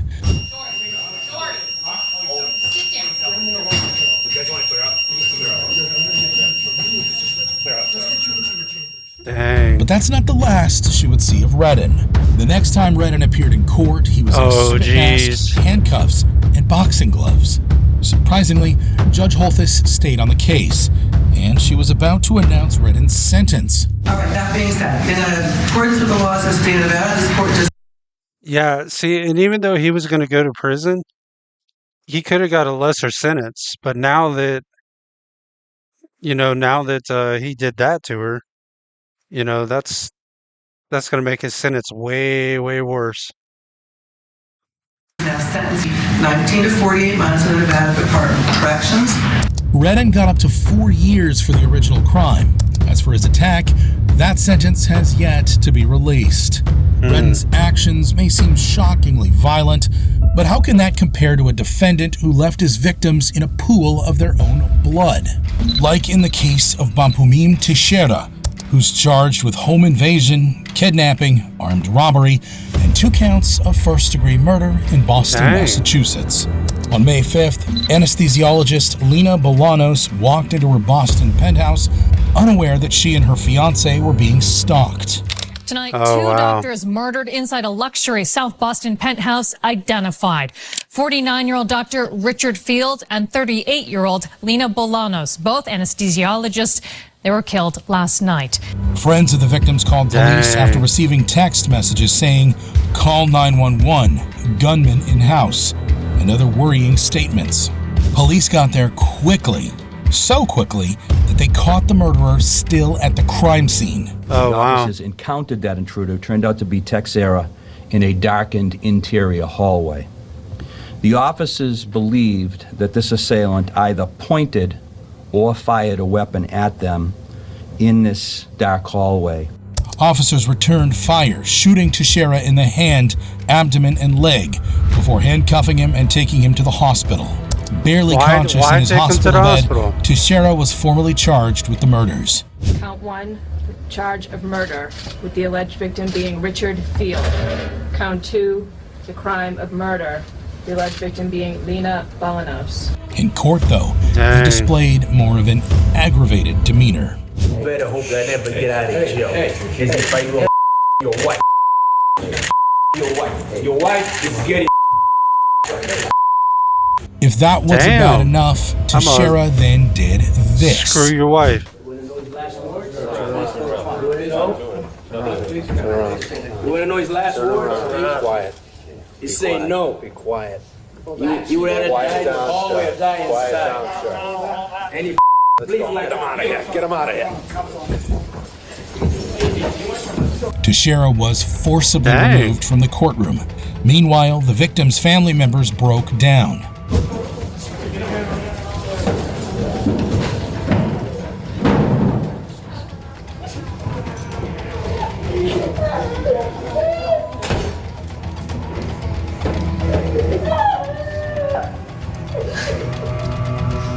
For family's protection, the judge refused to allow Teixeira back inside the courtroom for the sentencing hearing. This is his reaction to learning his sentence.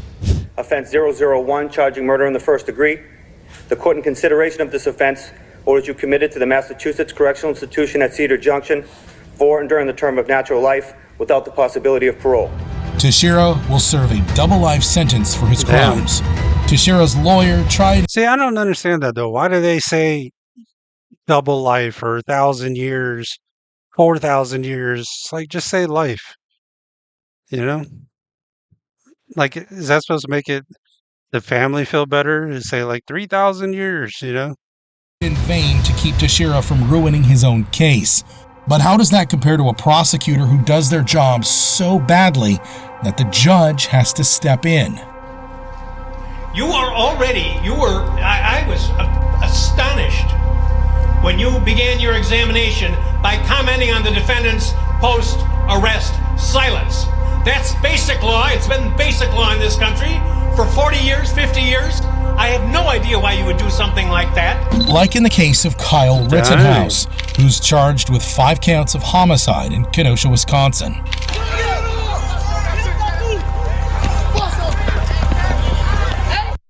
How stupid do you gotta be?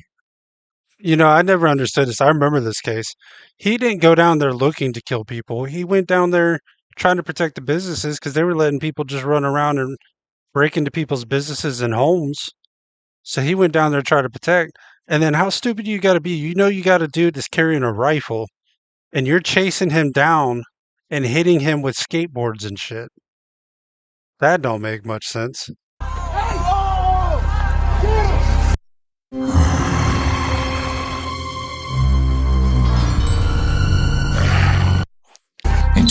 And the thing is I remember watching those videos.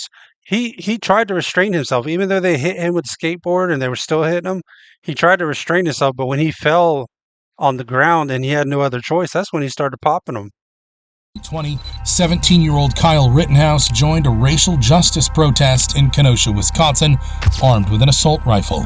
Rittenhouse claimed he intended to be a medic and brought the rifle for self-defense only.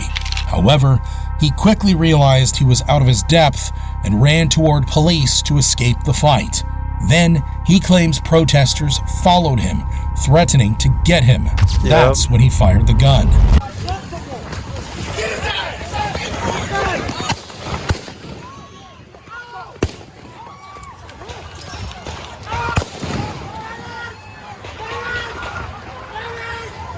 Now in court, Rittenhouse is facing charges for killing 2 protesters and wounding 1 more.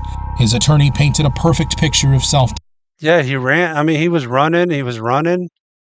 And then it wasn't until he fell on the ground and he had no choice, you know? He was even trying to get the cops' attention, but even the cops there wasn't doing nothing, man. They wasn't doing shit. Defense. It wasn't until you pointed your gun at him that he fired, right? Correct. However, the prosecution had a bit more trouble. Pardon me? That was before the defense Don't testified. get brazen with me. The prosecuting attorney tried to use Rittenhouse's silence against him, a direct violation of his Fifth Amendment right. I was astonished when you began your examination by commenting on the defendant's post-arrest silence. That's basic law. It's been basic law in this country for 40 years, 50 years.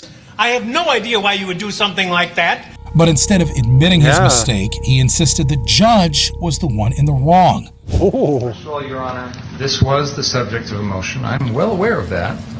And the court left the door open. For me, not for you. I want... May I respond to what you just said, Your Honor? I'd like to respond to what you just said. I apologize, Madam Court Reporter, but I'd like to try and make a record without anyone interrupting me, if that's okay. Well, I said you were over the line, close to, or over the line on commenting on the defendant's pretrial silence, which is a well-known rule. I'm astonished that would have been an issue. So I don't want to have another issue as long as this case continues. Is that clear? It is. Even the defense attorney was fed up. He knows if you're going to go into something that's been excluded in a pretrial order, you better ask the court, you better get permission. This is ridiculous. It wasn't excluded, Your Honor. But eventually, the jury came back with their verdict. The defendant will rise and face the jury and hearken to its verdicts. We, the jury, find the defendant, Kyle H. Rittenhouse, not guilty. Wow. Members of the jury, these are your unanimous verdicts? Is there anyone who does not agree with the verdicts as read? Would you wish the jury pulled? Rittenhouse almost fainted with relief when he heard his sentence. But how does that compare to a defendant whose sentence fills him with murderous rage? The bruises, some of the bruises were in the shape of a belt buckle. I ain't gonna let you sit here and say no crazy shit about me, man. Like in the case of Elise Ortiz Nieves, who's facing charges for felony murder and first-degree child abuse in Grand Rapids, Michigan. On June 13th, 2017, Ortiz was babysitting his girlfriend's 7 children when he realized one of them, 4-year-old Giovanni, wasn't breathing. Kent County Sheriff's Department says that he was watching 7 kids this morning who live here at this house on Green Meadow Street Southeast. Deputies received a call about a 4-year-old who was not breathing. He was rushed to the hospital where he later died from blunt force trauma. At the hospital, doctors found evidence of child abuse, 2 broken ribs, cigarette burns, and bruises in various stages of healing. In court, Ortiz came face to face with the cold, hard truth. You beat this child, you brutalized this child, and you tortured this child. However, Ortiz maintained his innocence. I'm going to continue to say I will take a lie detector test to prove that I never abused any of Sonia's kids or never abused Giovanni and never intentionally meant to hurt Giovanni but to help him. The judge didn't believe him. There is no question whatsoever that you committed this murder and that you beat this little boy to death. Man, I ain't gonna let you sit here and say no crazy shit about me, man. No, man, because he's saying he don't even know, man. Sir, the testimony showed that you put this child and other child in a shower with ice cold water. The judge tried to maintain order, but Ortiz was out for blood.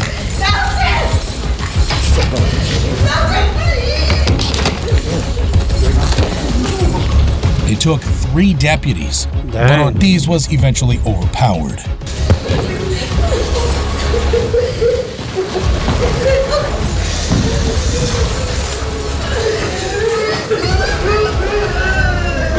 After that, the judge called him back to hear his sentence. You are the lowest form of human life that I've been able to observe or see. You are a monster, and quite frankly, you are evil. What you did was sickening and disgusting. We're done. Take him to prison, please.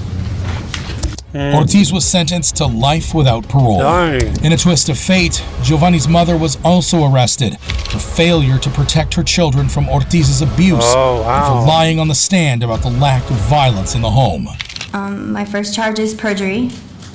I lied under oath for a man who I thought loved and cared for me, and I have to live with the fact that I failed my children.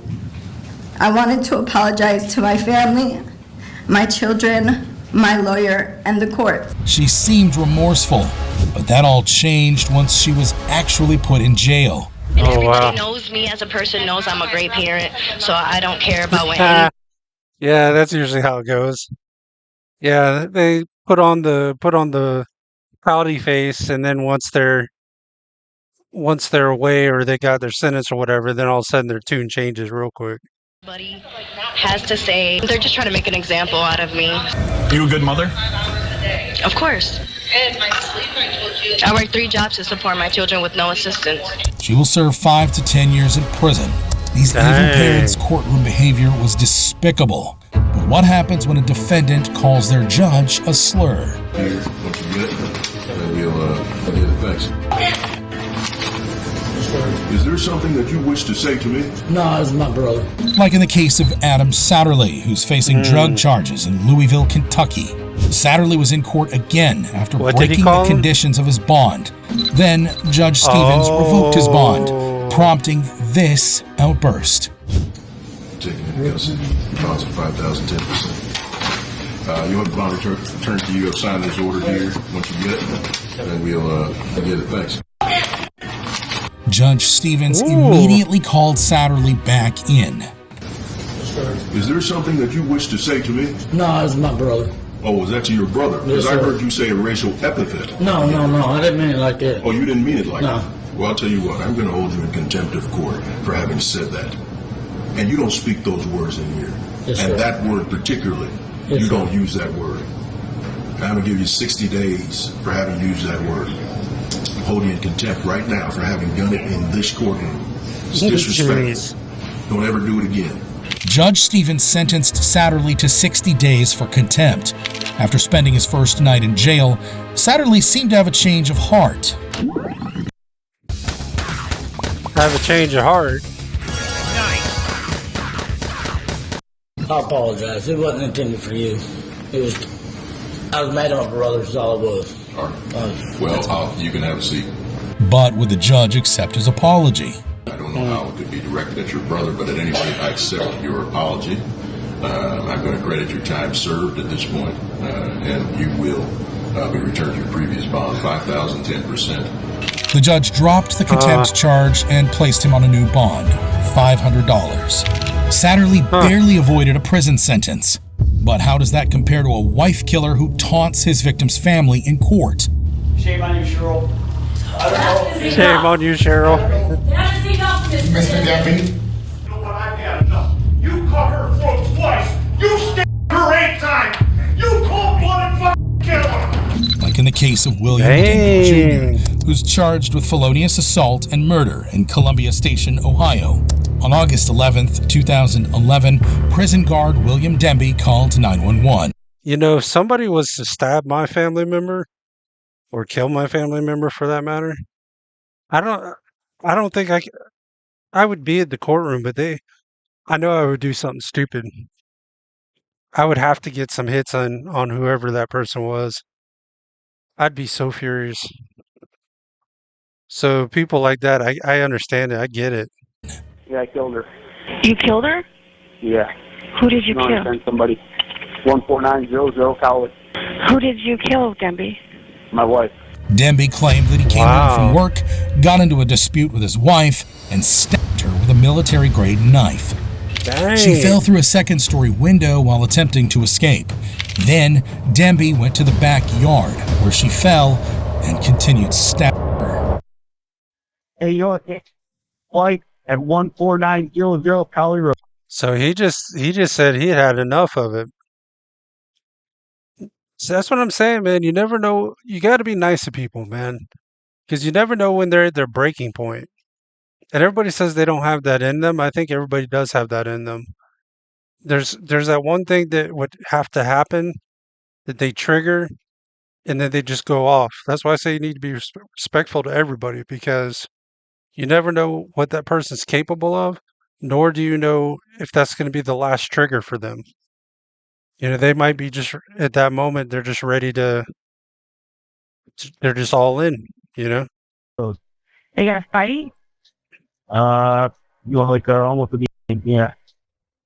Almost like a beheading. A beating? Yeah, I killed her. Police officers arrived to find his wife's body nude in the backyard. Demby was arrested at the scene. In court, Demby claimed his wife Holly and mother-in-law Cheryl were emotionally abusive. Shame on you, Cheryl. I don't know. That is enough. Mr. I don't Demby? know. That is enough, Mr. Demby, once again, you speak to me about your relationship if you wish. You know, is that true? I mean, I don't know. I don't say he should have killed her. He should have just divorced her and got out of there. But I mean, if they were being mentally abusive to if his wife was and her mother, you know, that's anybody can only take that for so much before they snap. But still, that's one of them things where I say you need just one day when they're not home so you don't get into an argument, wait till they're gone, either at work, pack your shit, get in the car, and goodbye. Between you and Holly Demby, I'm not interested in your position with regard to her members of her family. Despite this warning, Demby continued on. I had no right doing what I did. Obviously, I wasn't thinking. I was in a place where I had no control over my actions. I can't explain it. I can't understand how and why I did what I did. I may never know. But one thing I do know, that Stewie's well-being should be the #1 priority. But it isn't. Out of nowhere, Holly's family exploded. I've had enough. You cut her throat twice. You stabbed her 8 times. You cold-blooded fucking killer. Fuck! I've had enough of her fault. Dang.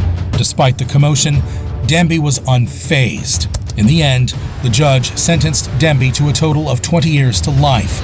Wow. Demby incited anger with just his words. See, that's crazy, though. See, that's what I'm saying. Like, you'll get one person that kills somebody, and they'll get life, no parole. But then he kills somebody, he gets 20 to life. So that means he, you know, probably about 25-year mark, he could be eligible for parole, which is crazy. But what happens when a defendant takes on 5 security guards at once? Like in the case of Adrian Dunn, who's facing murder charges in San Antonio, Texas. On July 16th, 2012, Dunn fatally shot 23-year-old Rakeem Charles during a drug deal gone wrong. Okay, well, I don't feel sorry for the victim. You can hate me for that. But, you know, if you get involved in gangs, you get involved in drugs, you get involved in selling drugs, you know what comes with the territory. So as soon as they said drug deal gone wrong, that's all I needed. That's all I need to hear. Don't feel sorry for him at all. Now in court, Dunn is facing a harsh sentence. There will never be somebody like her son who has to. Really? Like she didn't know her son was doing drugs or was drug dealing? Maybe the mom's just mad because she ain't getting that money.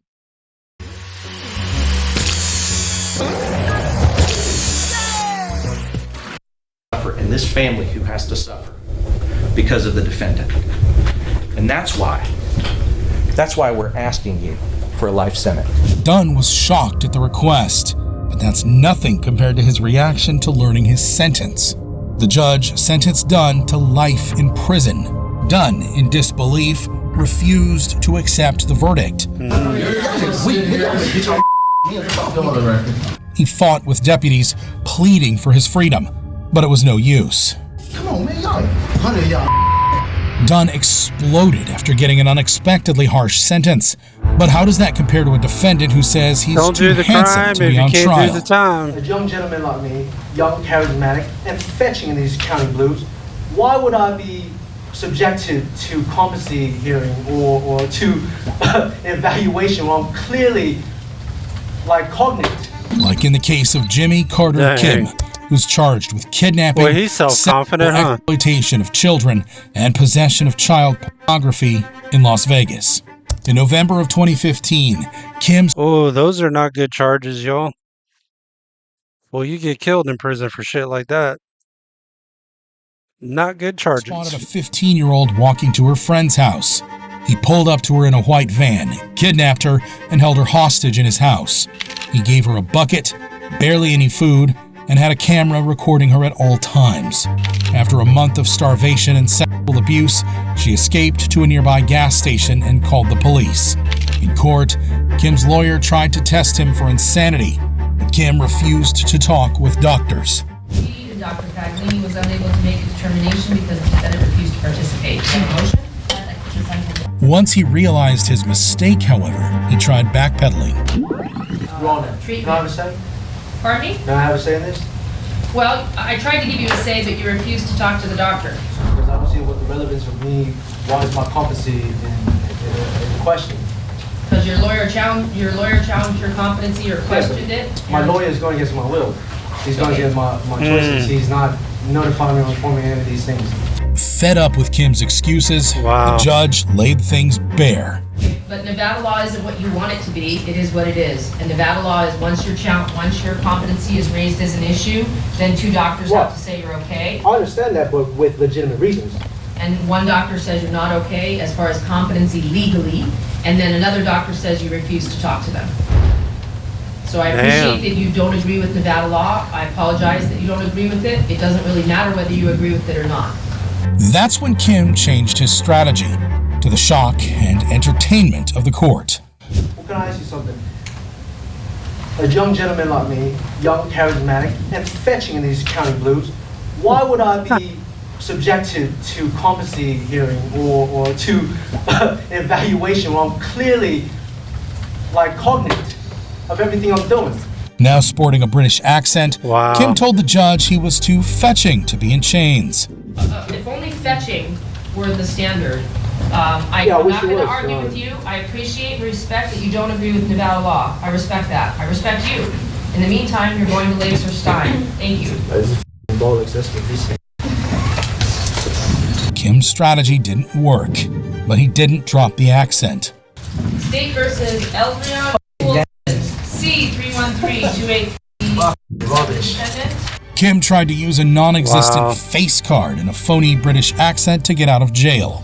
But how does that compare to a defendant who tries to earn freedom by calling his murdered victim a pig? And what I believe happened is I slept with Jan Cornell and Leanne Deller, and they were just too much of a pig not to wash your sheets. Like in the case of too much of a pig not to wash your sheets. Holy shit. Joseph Zeeler, who's charged with double homicide and sexual assault in Cape Coral, Florida. Back in 1990, mother Jan Cornell came home to a nightmare.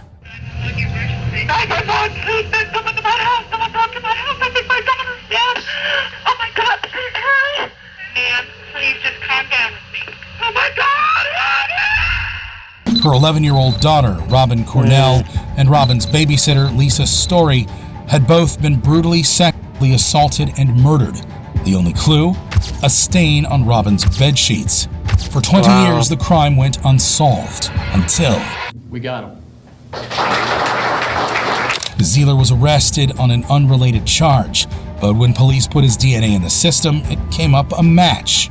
26 years ago, a stain was found, and they found DNA 26 years ago from an individual, and they matched the two. Now in court, Zeeler was determined to make this process as painful as possible. That's the piece of paper right here that they're trying to hide from you. Mr. Right Seiler. here. I still see the body of 11-year-old Mr. Robin Seiler. Cornell with the hair of her Ladies and killer. gentlemen, the jury will step out. At first, Zeeler claimed he was innocent. Do you know Jan Cornell? No, I don't know Jan Cornell. Do you know Lisa Story? No. Do you know Robin Cornell? No. But then he completely contradicted himself. No, did you tell the people who this letter's addressed to that you slept with Jan Cornell, Janice, and a friend of hers in 1989, and therefore that's why your DNA is in the Courtyards North condominium? Yes, I thought so because she didn't wash her sheets. He says he did assault the girls, but it was months before the murder. In fact, Zeeler claims to know the real culprit behind this attack. Did you profess your innocence by claiming that it was a relative of yours that did this murder? Yes, I was trying to defend myself because no one would listen to me. Sir, it calls for a yes or no.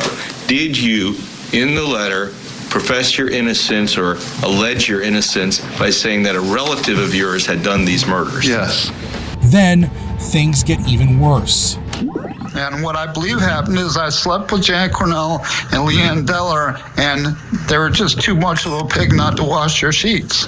The prosecutor could barely believe his ears. That's like narcissistic kind of attitude there.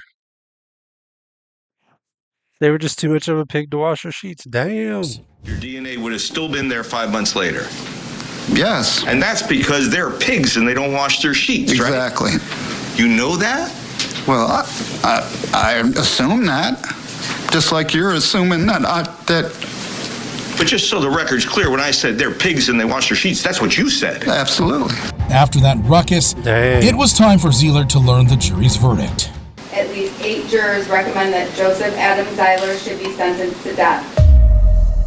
Yes, by a vote of 10 for a sentence of death and 2 for a sentence of life in prison without the possibility of parole for 25 years. Zeeler stayed calm, but underneath, he was plotting revenge. It started during the sentencing hearing when Zeeler motioned his attorney over to him. But when his attorney leans close, wham! Zeeler elbows his attorney in the face. What's that? Which one? Right here. Take that, come on.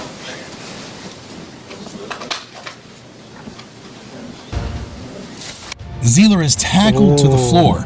Meanwhile, his wounded attorney returns to his seat. Are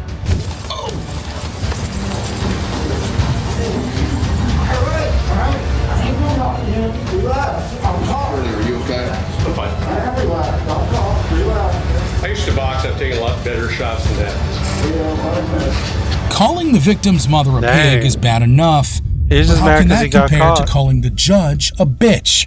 You gonna raise your voice at me? Oh my God. You raise your voice to me, I raise my voice to you. You just in a row. Like in the case of Michael Gaines, who's charged with battery of law enforcement personnel in Wichita, Kansas. In 2008, Gaines got into a You just a bitch in a robe. jailhouse fight with 2 prison guards. During the fight, Gaines punched, kicked, and even spit on the guards, a fact made more complex by Gaines's positive HIV diagnosis. In court, Gaines was clearly agitated. All the evidence shows that you deliberately. Yeah, okay. Yeah. Things escalated quickly. I know The you words did. were that you deliberately were hawking up. Bullshit. I didn't hawk up no saliva, okay?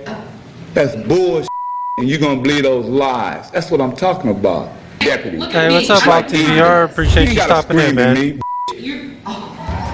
The judge actually laughed in disbelief. You gonna raise your voice at me? Oh my God. You raise your voice to me, I raise my voice to you. You just in a row. You just a bitch in a But he robe. didn't stop with the judge. He insulted everyone. I appreciate Mr. Gaines making my point for me. You Very well received. maggot mother. And I don't think I have to take insults from I know. You use a Use a bitch. He's a tough guy now. use a But I think use a and you'll be a after I get sentenced. With Gaines and the prosecutor hurling curses back and forth, the judge can't stop laughing. I think Mr. Gaines has forfeited to me. He's put his. I'm ready to go. I was ready to go.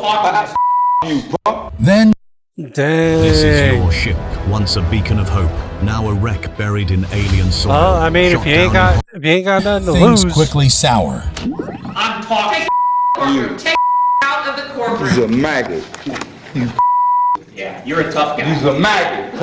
You should have died when you was a baby. Yeah. Maggot. Anytime, Mr. Gaines. Shut up. He's a maggot. Should have died when you was a baby. Stillborn. Gaines's attack, So plus stupid. his dirty mouth, earned him an extra 13 and a half years in prison. Gaines's life was ruined by hurling one single curse word at the judge. But what happens when an inmate unleashes a whole host of them? I am gonna appoint the public defender for you. That's horse. You do whatever the you want. Like in the case of Dale Greenman, who's charged with theft in Orlando, Florida.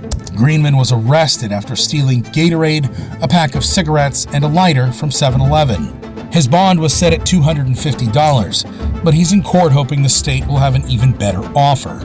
However, he's about to get disappointed. You were arrested for petty theft. I do find probable cause. Miss Kenny Swanson, did you have an offer? I did not, Your Honor. No offer? Is that due to the out-of-state criminal history? Yes, Your Honor. Prior to the theft, Greenman had been charged with tampering with evidence in another state. So, Oh, Mr. wow. Greenman, you have prior history out of state, and so the state may enhance this offense to a felony based on your prior. So I can't do anything with your case today. The judge just told Greenman he wouldn't be eligible for any deals, and he doesn't take the news well. That's horse. You do whatever the you want. Excuse me? My name is Mr. Greenman. I'm the federal witness of the United States federal government. I demand respect. You. Let's get a crowd along y'all did and figure out what you're All right, doing. he can be removed once y'all get him out. Now. What? This dude's not all there. He's not mentally there, yo. Yeah, I'm a federal witness. Call the commander in chief. After that emotional outburst, Greenman was dragged out of court and into jail. The judge, however, seemed completely unfazed. All right then. No contact with any victims or witnesses in the case. And I'm gonna set his bond at $1,000. The officers returned to wipe down the podium, which was now full of Greenman's spit. But how can Jeez. spit compare to a defendant who hails Hitler in the courtroom?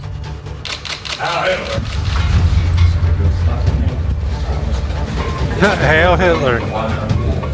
One day, my spirit will rise from my grave, and you all know that I was right. Heil Hitler. Like in the case of Heil Frazier Hitler? Glenn Cross, Jeez. who's charged with triple homicide Dang, he ain't all there either. in Overland Park, Kansas. Cross, an established white supremacist, was arrested after he shot and killed 3 people outside a Jewish community center and retirement home in 2014.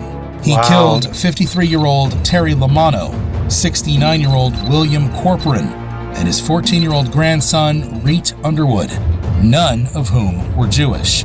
Police got Dang. there within minutes. Dang, so he went there to kill some Jews and thought he was killing Jews. He didn't even kill any Jews.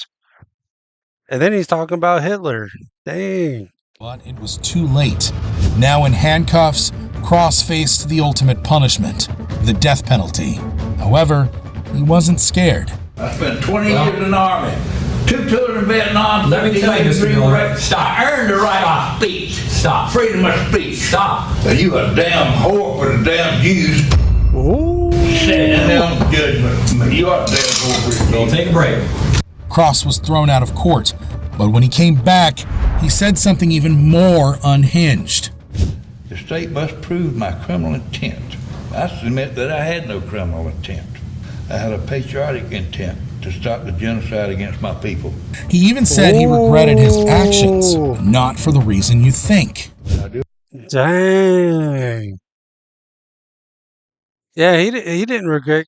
He regrets that he didn't kill Jews. That they wasn't Jews that he killed. That's what I'm saying, man.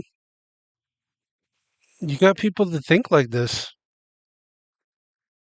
That's why I said, man, you never know about somebody, man. I apologize for those who died. And I thought they were Jews. I wouldn't have shot them otherwise. His only goal was to spread his racist views, so when the judge refused to give him internet access in jail, he blew his top. I don't even want to participate in this trial if you're going to gag me. Let me stay in my cell. Judge, let your attorneys talk. I fire him right now. I don't have an attorney. Thank you. I think you just want to protect He's the like, I'm Jews. fired. You don't I ain't got want an to tell the attorney. truth about the Jews. But that's nothing compared to his reaction after learning his sentence. To carry out the sentence of death by lethal injection as provided by Kansas law. Wow. Heil Hitler, dang. One day, my spirit will rise from my grave and you all know that I was right. Man, he is. In the end, He's Cross all messed died in up. prison at the age of 80. Cross's courtroom behavior was nothing short of shocking. But what happens when a defendant is desperate to stay out of prison? 11 years. Yeah. For being innocent. You're kidding me. 11 years. That's 11 what it is. years. There's no more. 11? That's enough. I could die. Like in the case of Jack Whitaker, who's charged with manslaughter in Portland, Oregon.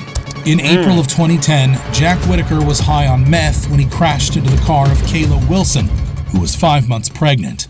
On April 15, 2010, he was high on meth when he lost control of his Jeep and smashed nearly head-on into Kayla's Buick as she drove home from a job interview. The crash sent Kayla into a coma. A few weeks later, she successfully delivered her baby through C-section. However, she remained in a near vegetative state for 8 years before ultimately succumbing to her injuries. Wow. In court, Kayla's dad couldn't That's crazy. hold back his tears. I had to let go of the Kayla I once knew and accept the new Kayla I had because she could talk and she could move. However, during the emotional testimony, Whitaker loudly interrupted. Kayla is 21 years old and has been in a hospital bed for 2 years. This April. I've been in jail for 2 years for not doing it. She will never know her mom and dad again. I didn't do it. I didn't do it. He claimed innocence, Dang. even after the jury said otherwise. And just because the jury found me guilty does not mean that I'm guilty. And that's why I cannot show remorse, because I did not do it. Interrupting the victim's father is bad enough, but Whitaker doesn't stop there. Next, Wow. he interrupted the judge. Mr. Whitaker, you had a chance already. This is my opportunity. Yeah, well, I didn't do it. Then it was Dang. time for Whitaker to learn his fate. I didn't do it. I didn't do it. You been sentenced to 11 years. 11 years. Yeah. For being innocent. You're kidding me. 11 years. That's 11 what it is. years. There's no more. 11? That's enough. I could die. Whitaker, still in disbelief, allowed deputies to put him in handcuffs. While Whitaker used his words as weapons, how does that compare to a defendant who uses his own bodily fluids?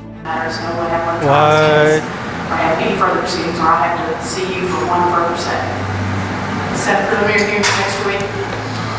Charge me. Like in the case of Bass Webb, who's charged with 2 counts of attempted murder in Paris, Kentucky. Webb had just gotten out of jail when, apparently, he decided he wanted to go back. Pulling out of the parking lot, Webb spotted 2 prison guards going to work. That's when he floored it and attempted to run them over. Surveillance wow. video from the Bourbon County Jail, which shows a car barrel down on 2 jailers, hitting and nearly killing them. One guard was able to escape, but another guard had to be hospitalized for his injuries. Dang. In court, Judge Dixon refused He apparently don't like cops or prison guards for that matter. to work on the case for a very personal reason. There's no way I'm going to try this case, or have any further proceedings, or I have to see you for one further setting. Set for the mayor. Webb's victims were close personal friends of hers. However, when she sent Webb away, Webb retaliated. Set for the mayor hearing next week. Dang. Webb launched a spitball right at Judge Dixon's face and landed it. She forced Webb to watch as she cleaned her face. Then she sent him away for good. But if you thought you'd seen the last of him, think again. While awaiting trial, Webb incited a violent prison riot. Oh, wow. Webb refused to yield, even after SWAT teams were brought in. Out in the sub-day room, refusing to return to their cells. They are armed with weapons. They sprayed him with pepper bullets.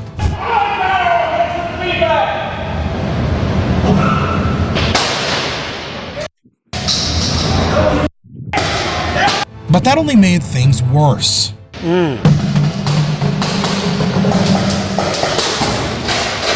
Webb, who had ripped a telephone box from the wall, slung it at a corrections officer.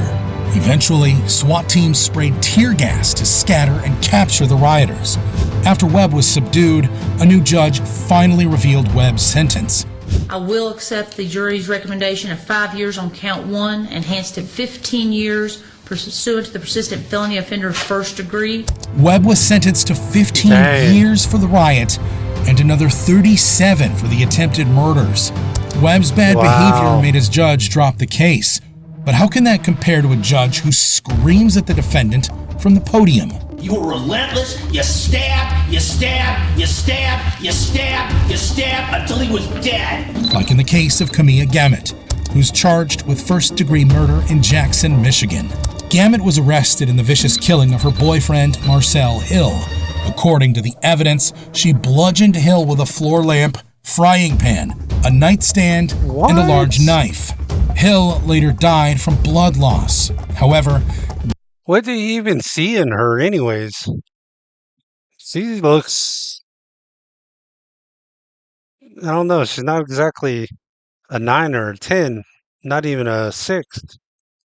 What the hell? She looks crazy anyways. Gamet claimed the murder was actually self-defense. What had woke me up was when the glass broke. It was just loud glass, and I didn't know at first what it was. She said she woke up to a loud sound and thought an intruder had broken in. So I started trying to turn on the lamp, and all the while I'm doing this, I was getting hit in my head. After realizing it was her boyfriend attacking her, Gamet says she fought back with whatever she could find. I never went and got the knife. The knife was already there. I started swinging the lamp, and the lamp had hit Marcel. And I turned, and he was still hitting me. She claims she didn't realize he was dead until it was too late. It really did hit me like I didn't really realize that I had stabbed him. I just kind of, in my mind, like I just thought I was fighting him, and it happened so fast. And I ran out the house, and I started calling 911. By the time they got there, it was too late. However, Judge McBain didn't buy her story. Gutted him like a fish in that apartment, too. You were relentless. You stabbed, you stabbed, you stabbed, you stabbed, you stabbed until he was dead. You didn't think he was an intruder. You know, maybe one stab wound, okay. Maybe that's self-defense. But you put in 11 more to make sure he was good and dead. Gamet maintained her innocence even after the jury found her guilty. I just want to say that I stick The judge has got a point, you know? by the truth, which is that I did react in self-defense. I did love Marcel, and basically at trial, the way I was portrayed, mostly everything was lies. There was a little bit of truth, but mostly I was convicted off of lies. Gamet's lack of remorse was Judge Sounds like a narcissist to me, y'all. McBain's last straw. I agree with the family. I hope you die in prison as well. You know, if this was a death penalty state, you'd be getting the chair. Gamet was sentenced to life in prison for the murder. Wow. Gamet may have gotten an earful from the judge, but how can that compare to a defendant who has to be carried out of court after killing an innocent child?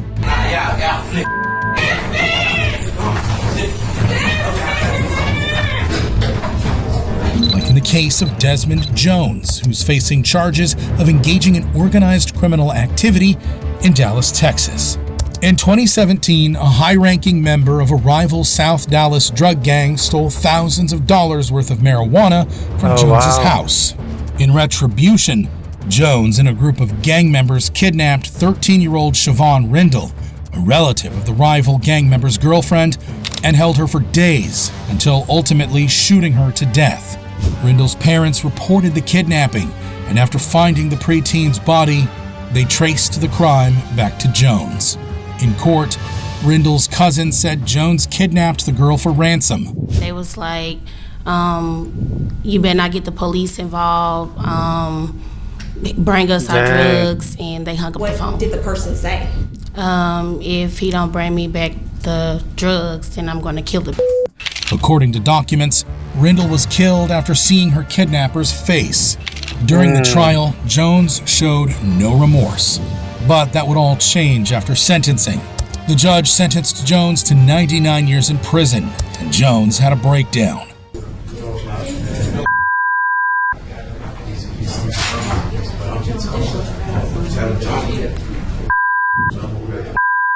Jones cursed and threatened the victim's family.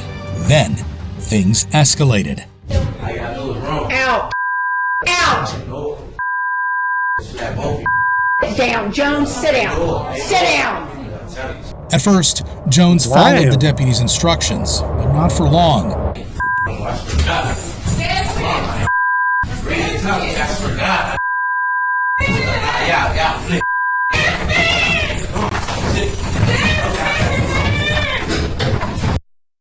See, and then you hear the family in the background, like, he went and killed a 13-year-old. You know? What about their family? But then, you know, I don't know if I feel sorry for their family either. Because their person was involved in drugs, because he's the one that stole the $250,000 in drugs. So I don't know if I feel sorry for either one of them, really. I don't know. Desmond was carried out by the cops with his mother wailing in the background. See, why would his mother be wailing in the background? I think she's just mad because she ain't going to be getting that drug money anymore. You know? Like, you know your kid is involved in buying and selling drugs, and then he killed a 13-year-old, and then you're going to be, like, making a scene in the courtroom. That just don't make sense to me. I'm good. Desmond's crime was unthinkable, but what would happen if the victim of a heinous crime turned out to be the mastermind behind it all? Like in the case of Jussie Smollett, who's charged with 5 felony counts of disorderly conduct in Chicago, Illinois. Smollett, who played Jamal Lyon in Empire, made a panicked 911 call after 2 men broke into his house. Smollett claimed the attackers, motivated by homophobia and racism, put a noose around his neck. You want to take it off or anything? Yeah, I do. I just wanted y'all to see. You guys have bleach on me? If you want bleach on me? During news interviews, Smollett revealed more details about the attack. Oh, I remember this. I remember this. He staged it. Like, none of this actually happened to him. He staged the shit. Empire. So I turned around and I said, "The did you just say to me?" And I see, he said, "This MAGA country punches me right in the face." So I punched his ass back. And I want a little gay boy who might watch this to see that I fought back. He claimed the attackers fled after threatening him. And after weeks of investigation, police finally revealed their findings. Smollett paid $3,500 to stage this attack and drag Chicago's reputation through the mud in the process. The real culprit of this hate crime was Smollett himself. Police discovered that he paid brothers Abel and Ola Osundario to stage the attack, all in an attempt to get attention and a higher salary for his role on Empire. After that, people saw his interview in a whole new light. Yeah, I remember that. That's crazy.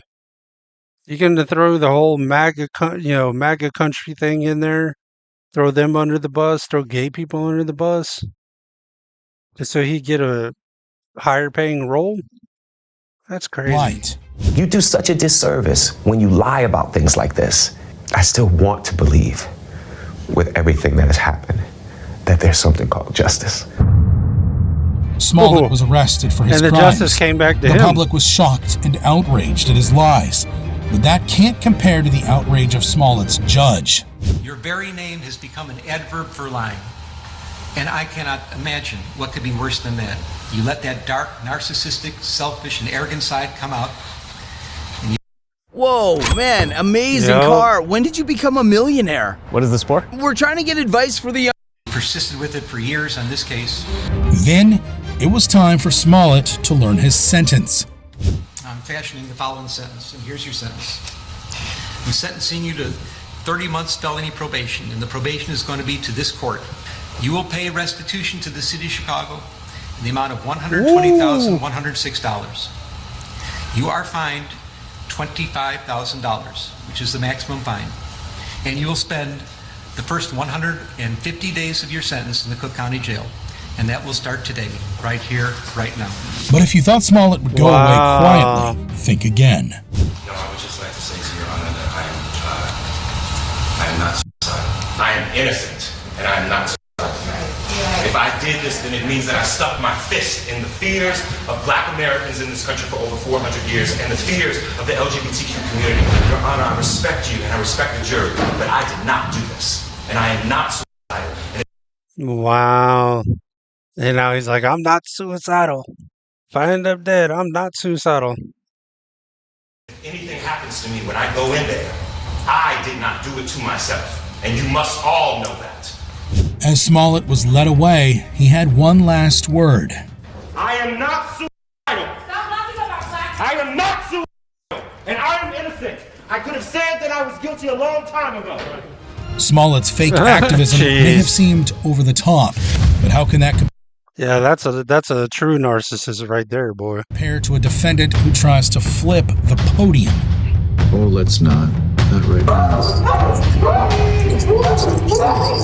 Like in the case of Donald Roberts, who's charged with robbery, assault with intent to rob, larceny, and refusing fingerprinting in Ann Arbor, Michigan.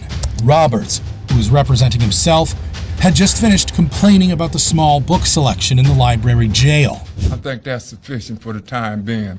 But, Then, Assistant Prosecutor Brenda Taylor interrupts. Your Honor, I'm asking the court to use the report dated July 25th of Dr. Smith for purposes of finding incompetency, and I'm asking the court to find the defendant incompetent and to order him to the Forensic Center for treatment and restoring of competency.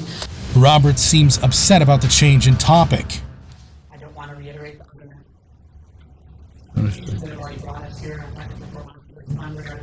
No, I've already ruled on that anyway. This time, it's Roberts' turn to interrupt. what about my discovery? What about my discovery? Let's talk about that. Let's talk about that, yeah. Not right now.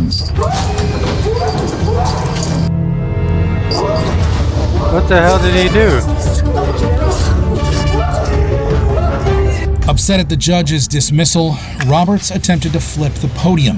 When he couldn't lift it, he instead slammed into a lawyer, attempting to inflict maximum damage as spectators fled and deputies closed in. Now, that dude's nuts.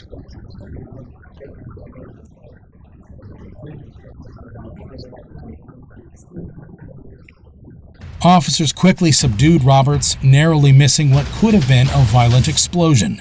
After that display, the judge forbade Roberts from representing himself, appointing a public defender instead. Later, Roberts pled no contest to the larceny charge. The court dropped the other charges and sentenced Roberts to 22 months in jail. While Donald Roberts' courtroom actions can be blamed on mental illness, what happens when a defendant refuses to get arrested? All right, guys.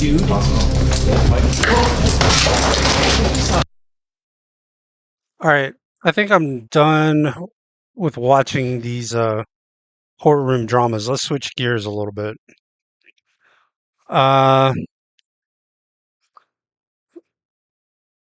Let's see, what do we want to switch gears to? How about drag racing crashes? Why not?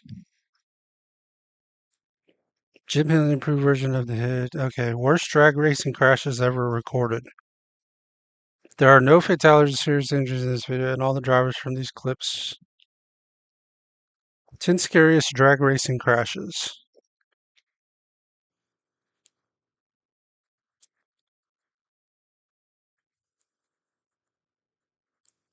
Okay, let's see.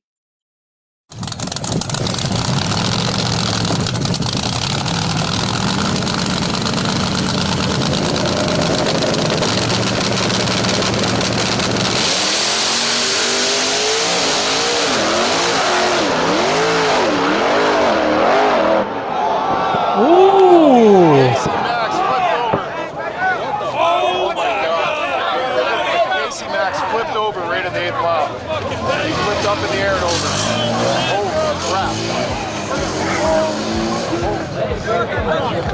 He's at on the wall. Damn. He's going so fast he just took flight. Didn't he have a wheelie bar on there? Oh, he probably did. He should have had a wheelie bar on the back.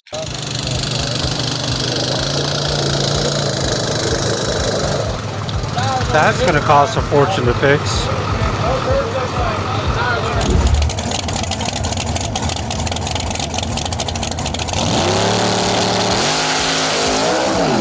Ooh! Dang.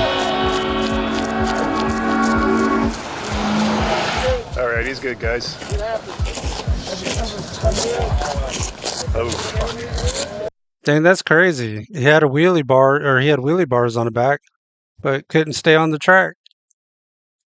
That's crazy not to even make it like 100 feet. That thing's totaled.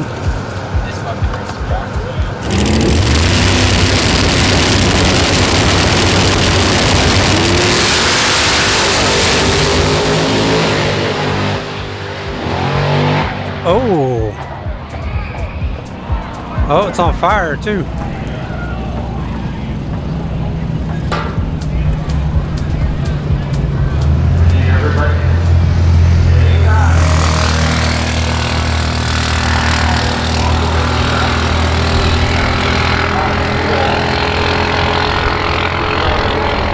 Better get out, dude.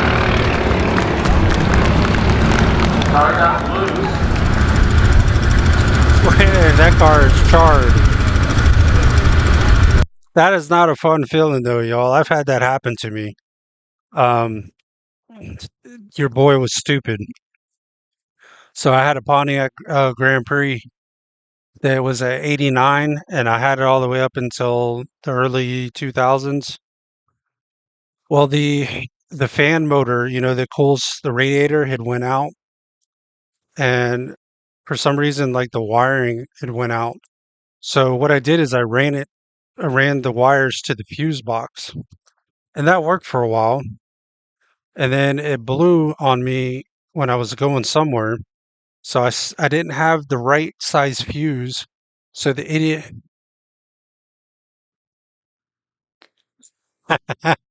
What's up, Marie Smith? Yeah, I know. I got very long chat timing though. The reason I do is because I get a lot of bots that chat, so that's why I do that. Uh, you're lucky. You're lucky because I just changed it today. Well, I mean, no, it's not that I enjoy alone. I'm just trying to keep the bots away. That's all. But you're lucky because I just changed it today. No, seriously, you're lucky. I literally changed it today. I changed it to an hour. I had it for a whole I had it for a whole 24 hours, and I just changed it today to 1 hour. So yeah, you're lucky. But yeah, I had it set. Look, man, I'm just trying to combat the bots. That's all. Yeah, you were lucky.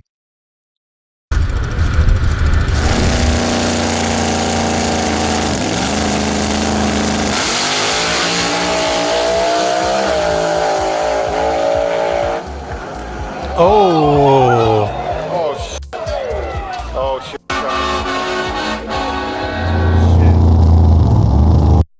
Your cat threw your glasses out of the window today. What? Why would your cat do that?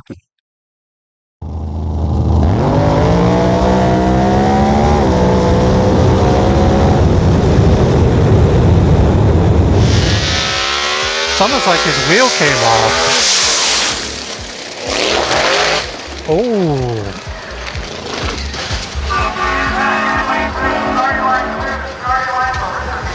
Dang. But for sure the tire exploded. The tire exploded, yeah. Okay. Yeah, I seen the back left tire just came, like, blew off. Well, Jimmy's okay. That's what's important, guys. Cars can be rebuilt. Yeah, cars can be rebuilt, but that shit's expensive.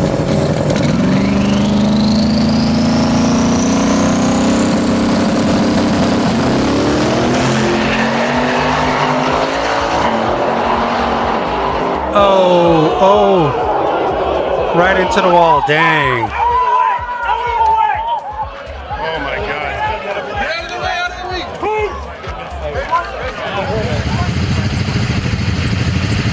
You know, I wonder, are these like legit drag tracks? Because these guys shouldn't be losing traction like that. I'm here since you're watching those court crashes. Court crashes, car crashes. But yeah, yeah, no problem. You can hang around. I see your chat.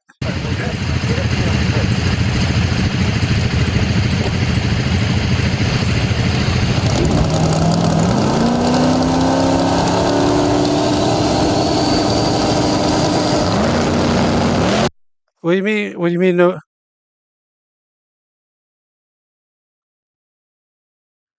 no problem for you. There was lots of time. Not gonna lie. I have no idea what you're talking about. Marie, what the hell are you talking about? Dang.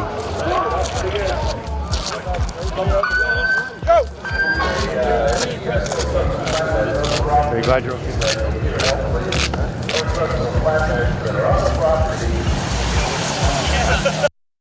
Marie, I have no idea what you're talking about. Yeah, thanks. I wear them all the time. It's the only type of hats I wear, really.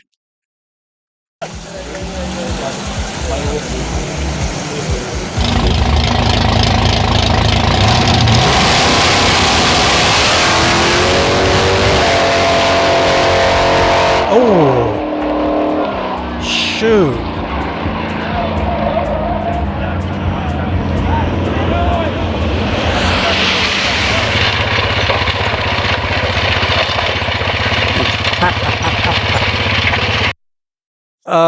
I think that's the first time I've seen that. That's the first time I've seen them put cars on or put a car on them. What do you call them? Them little roller crates. That's funny.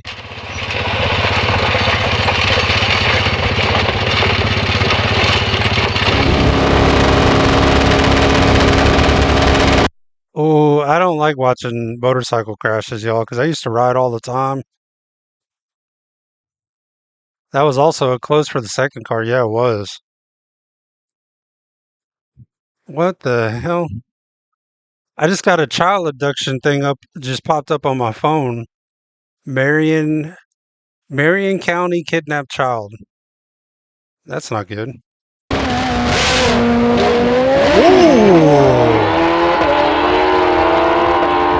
Ouch. That's why I don't like watching motorcycles, y'all. Because I used to ride, man, and that's why I quit riding. Because I got in 2 accidents. And they wasn't even my fault. Like, not even. I wasn't even moving. I was just sitting at a light and got hit. I feel bad for the ride. No, I've never fell off the motorcycle, but I've been in 2 accidents. Both of them, I was sitting at a red light, and that's why I quit riding. I quit riding like probably about 5 years ago.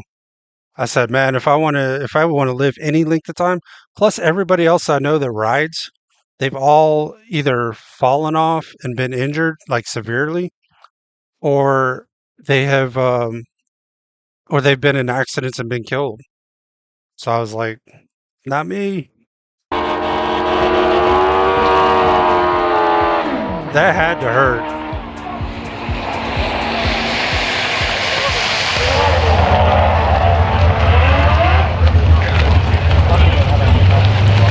Looks like you could salvage that bike though.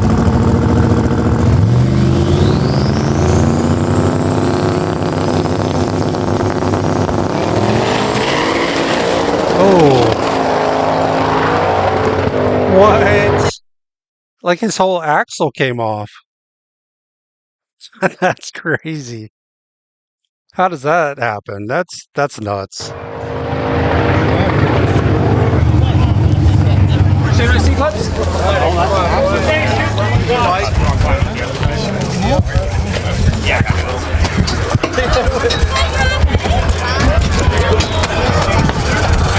I don't know, you might be able to salvage that, maybe.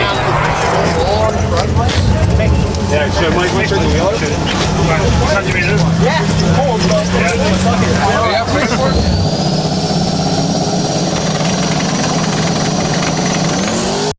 Yeah, there's people driving them cars. Yeah, we don't have Tesla robots in them yet. But we probably will eventually. But yeah, there's people in them cars. Oh. We got a wreck. Right at the 60 foot. What's up with these wheels? Just shear off? Yeah. What's up with all the wheels just coming off? A lot of these accidents are wheels just coming off the car. Fucking stud sheared right off. Before we He literally went just back torqued in? it. Yeah. They just, the stud sheared right off. No kidding. That's crazy. What about you?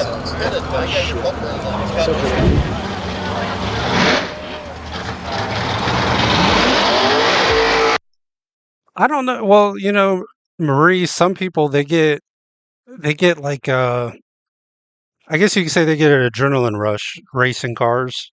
Some people are adrenaline junkies, like they thrive on speed or jumping out of planes and skydiving. Personally, see, and that's another thing too, because when I was riding, because I had a Gixxer 1100, which is a crotch rocket, basically. And I was doing some stupid stuff, so I'm actually glad I didn't get hurt.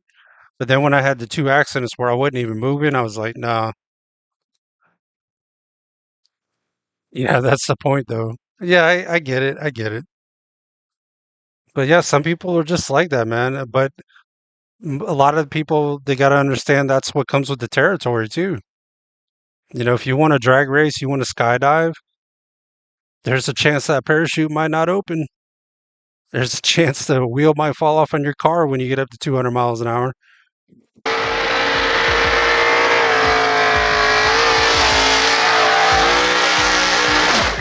Oh, dang.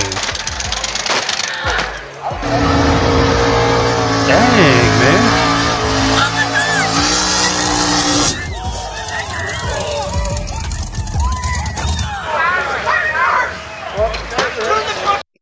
I don't think that parachute helped him very much. I don't think that parachute on the car did a hell of a whole lot for him.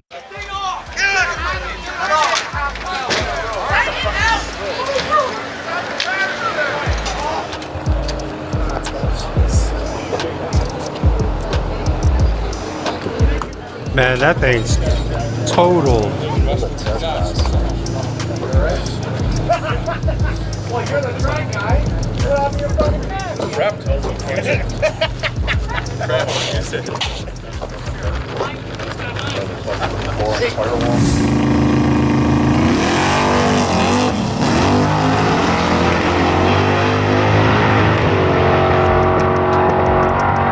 What? What is up with these cars? Like, they look like they're going straight, they're perfectly fine, and then all of a sudden they're just like, did they just quit steering? This don't make much sense.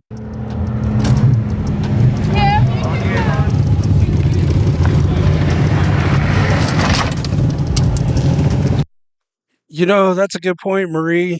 It is always the left one. I didn't think of that. It's always the left one. Shit, so if we're going to be drag racing, we want the right lane. We don't want the left one. I got just a small private car, 1500 that I'm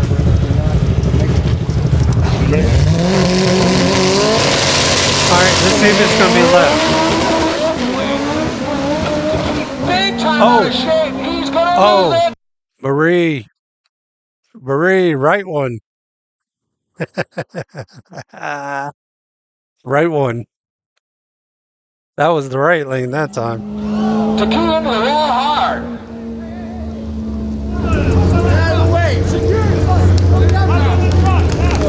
Well, at least he got out all right. And he says, I'm okay.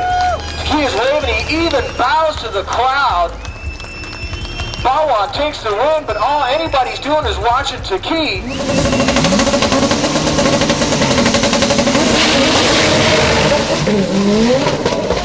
Oh, another one where the tire came off.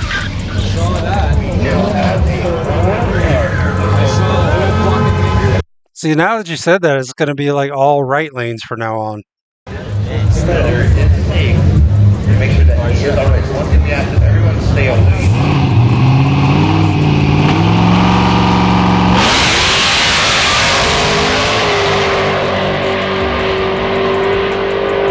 Oh, right lane again. Oh, he almost got that other car.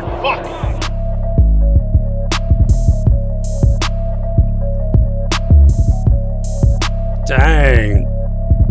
That one's not too bad though. They can fix that one. Oh, a truck. Okay.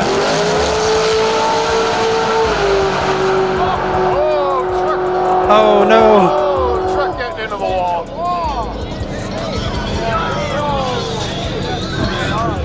All right, right lane hit the wall. The back music is killing you though. I'm sorry.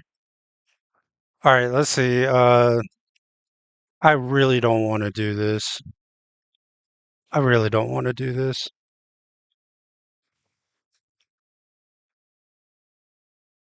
They're dying and they're playing cool sounds. Yeah. Wait, hold on. My bad. What the drag? There we go. But no, motorcycle. Motorcycles.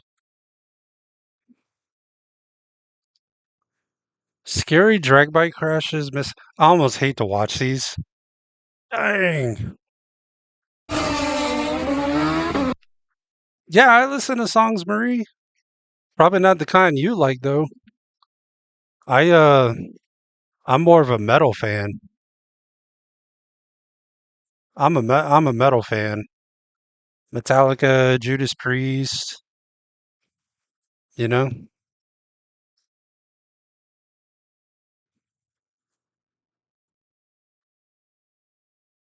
But yeah, Metallica, Judas Priest, what's some other ones? Have you listened to XG? No. I don't even know what XG is. It's a recent gen song.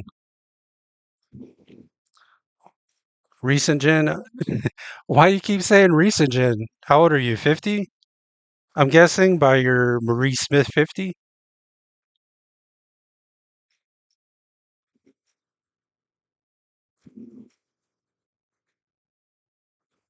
24? Nah, you can't be 24. No way.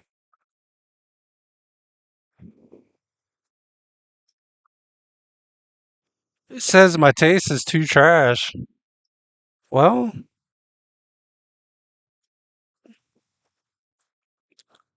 my taste is too trash. Okay. All right. All right, grandma. Well, Grandma probably listens to like what? Like Elvis Presley?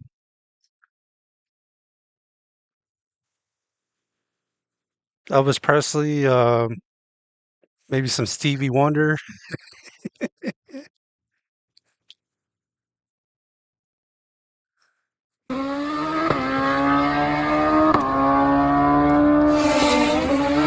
Oh, dang. That motorcycle just left him. He just flipped backwards, boy. Holy shit. Don't watch these. Why? Why, you don't like watching these?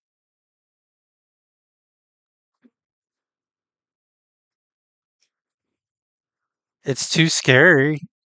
I'm sorry, man. I, as bad as it is to say, I actually kind of like to watch some of this shit just so I can see what not to do. I think they're all fine, or it wouldn't be on the internet, I guess. But that shit hurts. It hurts just watching it. Watch your right foot. Watch your right foot. Oh, dang! She didn't even. Well, I say she. It might be a he, but they didn't get very far.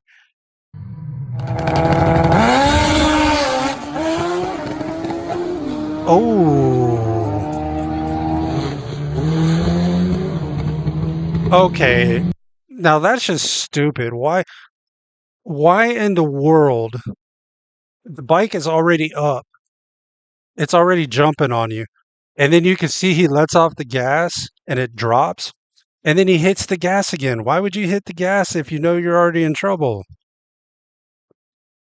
Why? We got to go back and see that again. Why would you do that? The gravity is not gratifying. No, it's not.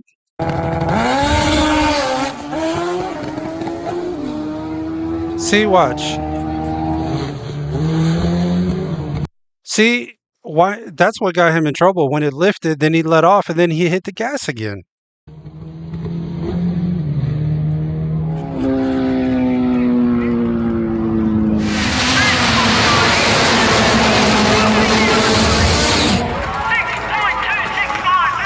Oh no.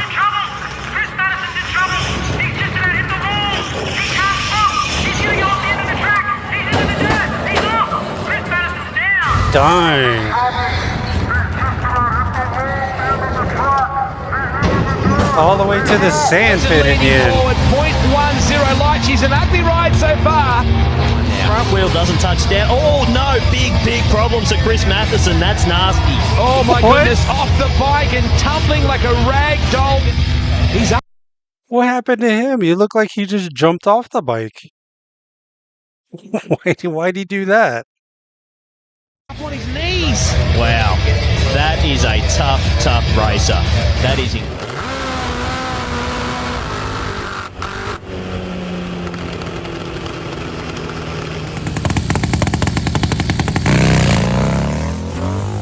Oh. Take another look. John Cabral, more than 500,000 of you watched this in 2 days. Well, guess what? The good news is he's okay. Dang. Who could... That's crazy. That's like a cruiser. That ain't even like a crotch rocket. That's a cruiser. And we've caught up with him. I'm so thankful, and I'm also mad that you gave me a scare. My good buddy Huckleberry, I'm so glad he's okay. Huckleberry, what the heck happened out there? Well, you know, you got these high-tech bikes. Turn the timing up a little bit. We had it retarded pretty hard. We turned up a little bit, and it put a lot of horsepower to it, and it was too much.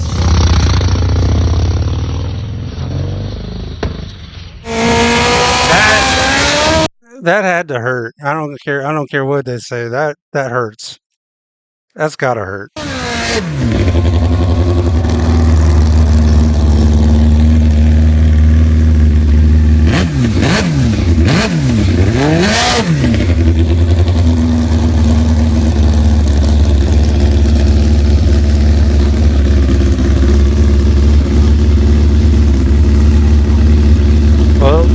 got a wheelie bar on the red bike. Why is there a big tower? Where do you see what big tower? What big tower are you talking about? I'll wait for your response. Back at the bike. I don't know. Let's go back. What are you talking about? Oh, the red thing. Oh, that's a wheelie bar. You talking about that long thing that's coming out the back of the red bike? That's a wheelie bar to keep it from flipping up. Yeah, that's what that is.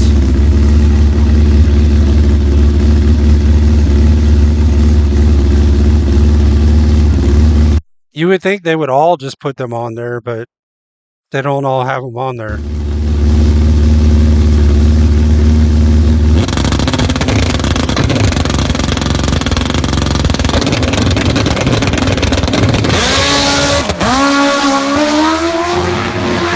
Dang.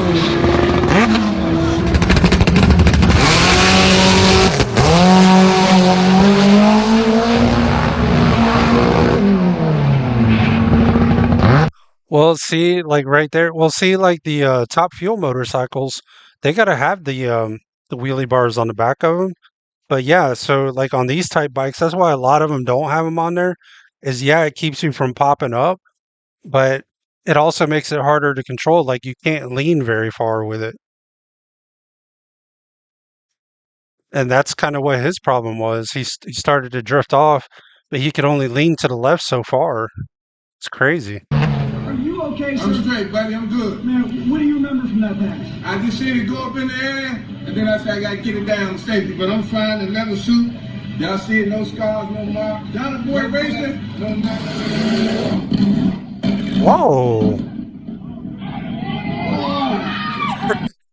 Okay. Well, come on, Marie. What about his teeth?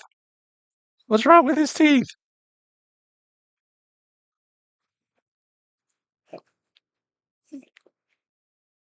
What was wrong with his teeth?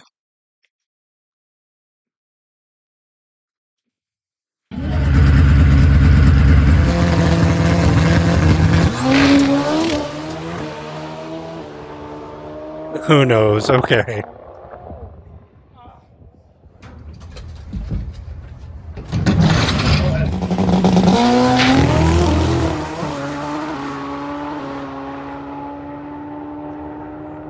Oh.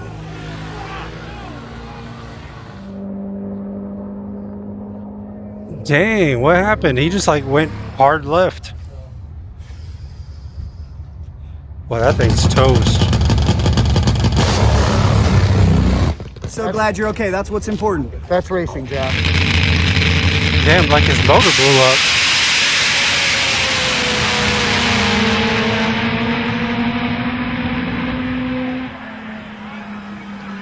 Dang, he looked like he just jumped off.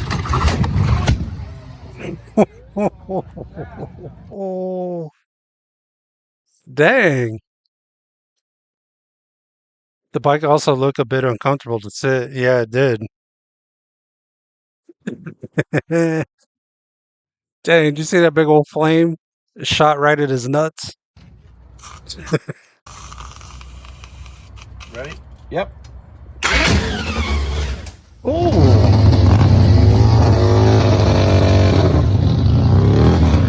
Oh no, Kimmy! Oh, you didn't see it? Here, I'll back it up.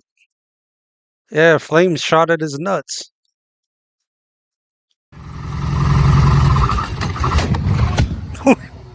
Jesus. Boy, that's a close call. Ready? Yep.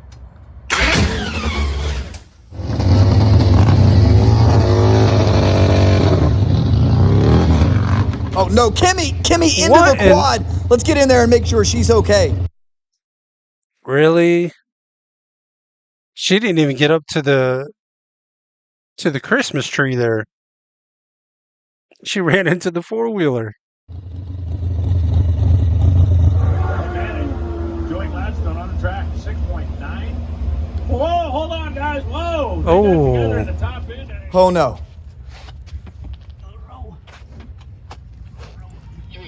It needs something. Let's check in with Hello. Victor and make What's sure up? he's okay. Whew, I can breathe a sigh of relief. I am so glad you're okay, my friend. You gave us one heck of a scare.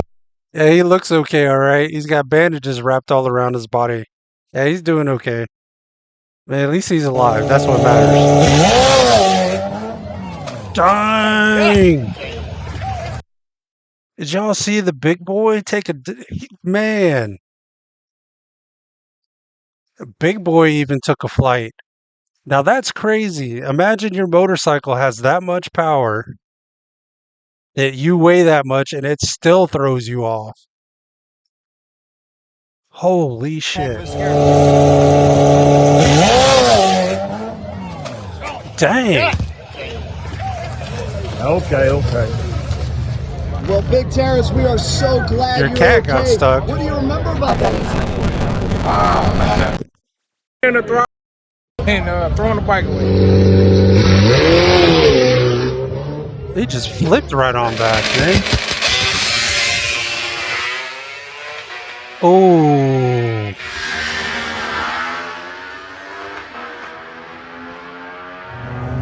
Haley, we just want to give everybody an update. Thank goodness you are okay. A few bumps and bruises, right? But Oh, yeah. everything good? A little sore in the tailbone, but hopefully we can work it out.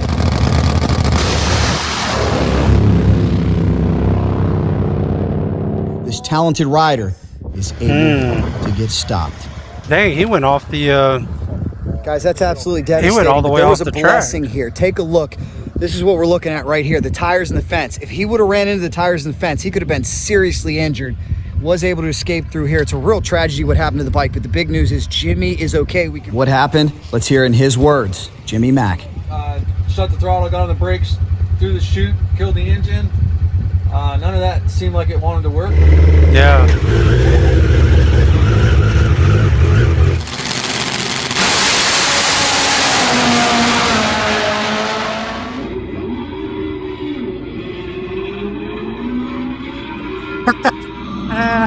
He's like hanging on for dear life.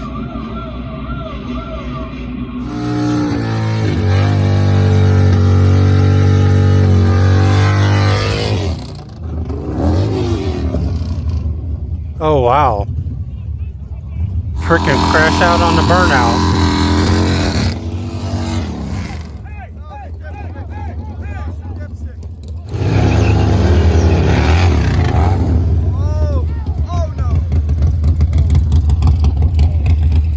Damn, that's got to be embarrassing.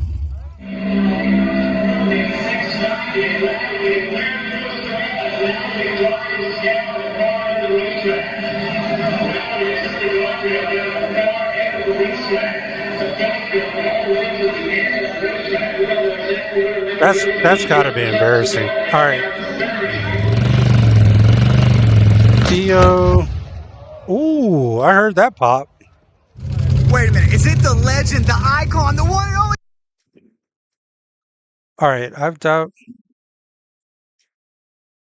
the most outrageous Theo Vaughn talk. Okay. You know what I'm saying? I grew up in areas with a lot of racism. You know, I've dabbled in it. Sure. But, you know, I remember one time me and my buddy Devin, we were... I don't know if that's something I'd be saying on the internet, yo. Went fishing, and there was these kids on these railroad tracks up above us, up above the river, and they started throwing rocks at us and calling us the N-word and stuff. White kids calling you guys that? Yeah, and I wasn't black. I was, you know... At the time? Yeah, I wanted to be part of one it. of the black periods of your life. But I still was like, you don't know us, mother... You know, I was like yelling shit back, and even Devin's looking at me like, dude, what the fuck? This is, because racism, like, you know, it's gotten into, like, when I was young, it was like, I don't want to say it was nice or whatever, but it was just, it was easy. It was like, okay, everybody was a certain thing, and you kind of got to pick them out, and you knew who was going to pick on you type of thing. Okay. But then people started getting so mixed. It's like you almost need like a calculate. You're like, well, what is, you know, what, I'm only going to be racist against like half of this person or a quarter of them. It's like, it's just too confusing now. Right. It's like when you started doing fractions when you were like in fourth grade. Now, what was the population? How many black people out of 2,000? You probably had, I would guess, about 1,100 brothers. and they were gaining ground quick, dude. You could hear them fucking at night. Almost, bro. If you put your ear up to the woods, that's what they would say. And if it don't work out on the white side, Theo, come on over here with these beautiful cocoa butter rub down sisters. They'll take you. Would they give me a chance, you think? They're going to change that haircut, but they're going to put some cornrows in that shit. Dude, roll it up. I'll put a jingle bell in that shit during the holidays, baby. You know what I'm saying? I'm just saying. You was the smoothest talking white boy I ever seen in my life, but dressed like a white boy. Put me in, coach. I'm ready. Yeah. They have some video of a guy trying to smoke his own dick or whatever. He's laying on his back, pulled his nut, like brought his legs over his head, tried to put his penis in his mouth and tried to light his nuts like he was like in a bowl of weed. What do you do? The video cuts off early. But just that is crazy. What? I would not do that. Real behavior. Yeah. You know what I'm saying? That's one vote for Trump right there. Because I definitely noticed that too. I like being around black kids. It was fun. It was interesting. You didn't know what was going to happen. Yeah. There was an element of like kind of crossing the tracks a bit. If you could get a slave, where would you get it from? Ooh.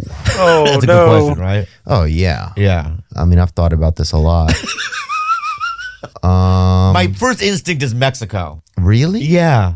I just feel like they work hard. Yeah. They could be out in the sun, you know what I mean? Bro, they can't be out in the sun, okay? They have to be out there to survive. Yeah, right? Dude, I would always get nervous in the locker room or whatever that my penis wasn't good or whatever. Yeah. Because my brother also was an asshole. He took a marker and write like not good next to my penis. What? I was an asshole. And so I was always like super paranoid, you know? But I would always like try to like shake it against my leg to get it fired up before I turn around in the locker room or whatever, you know? Yeah. Have you ever wet the bed as an adult? Oh, I went to bed. I was probably 27. No, I've done it more recently than that. I've done it since my wife has been there too. A few times I've wet the bed. I pee a lot. You sleep every night and you pee every day. You don't think they're going to cross paths once in a while? Yeah, exactly. Yeah, like two ships passing in the once in a while, they meet.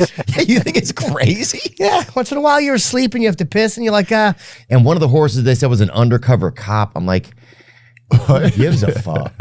I'm like, who's gonna let a horse bust him? Who goes up to a horse like, you want to smoke with me? Oh, fuck. He's like, you're under arrest. This one dude I remember was trying to be an Elvis impersonator. He said he was an Elvis impersonator, bro. But he was Really? just a fucking alcoholic. You know what I'm saying? Like, we don't need any Elvis, bro. You know? We got 2,000 people. We need fucking gas money.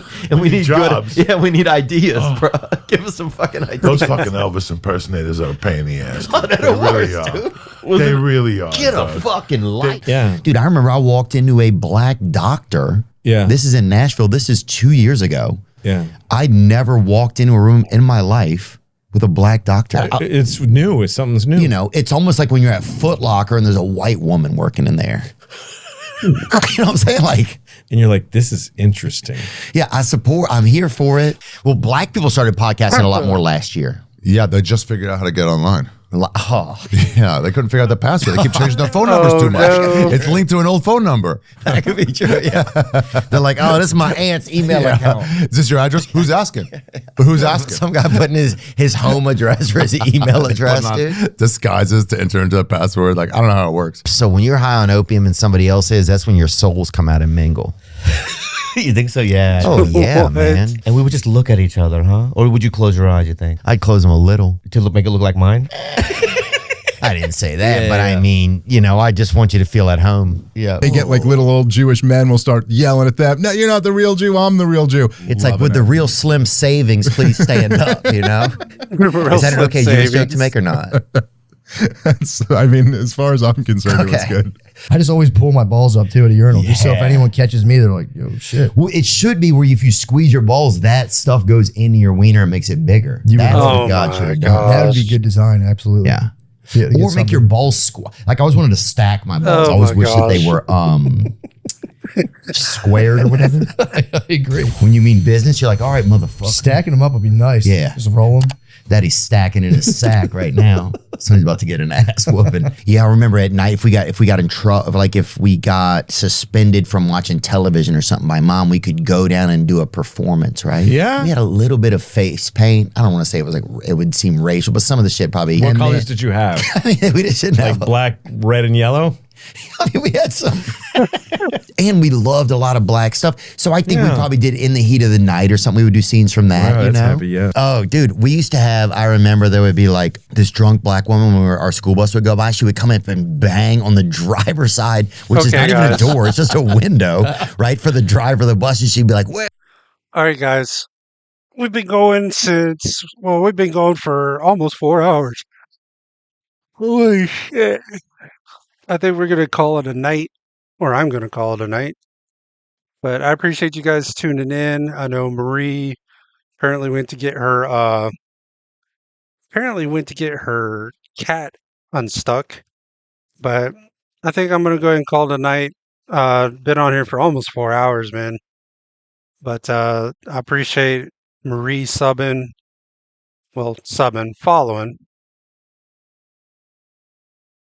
And I'll definitely be back here tomorrow, hopefully between 5, 8 Eastern time. But if you want to stick around, you want to jam out to some metal with me, you can do that. Bye, Marie. See you later. But yeah, if you guys want to stick around, we can jam some metal. But I'm going to call it a night, guys. And I will see you guys hopefully tomorrow between 5 and 8. Probably about 5, 8 Eastern time. So see you guys tomorrow. Take care, y'all.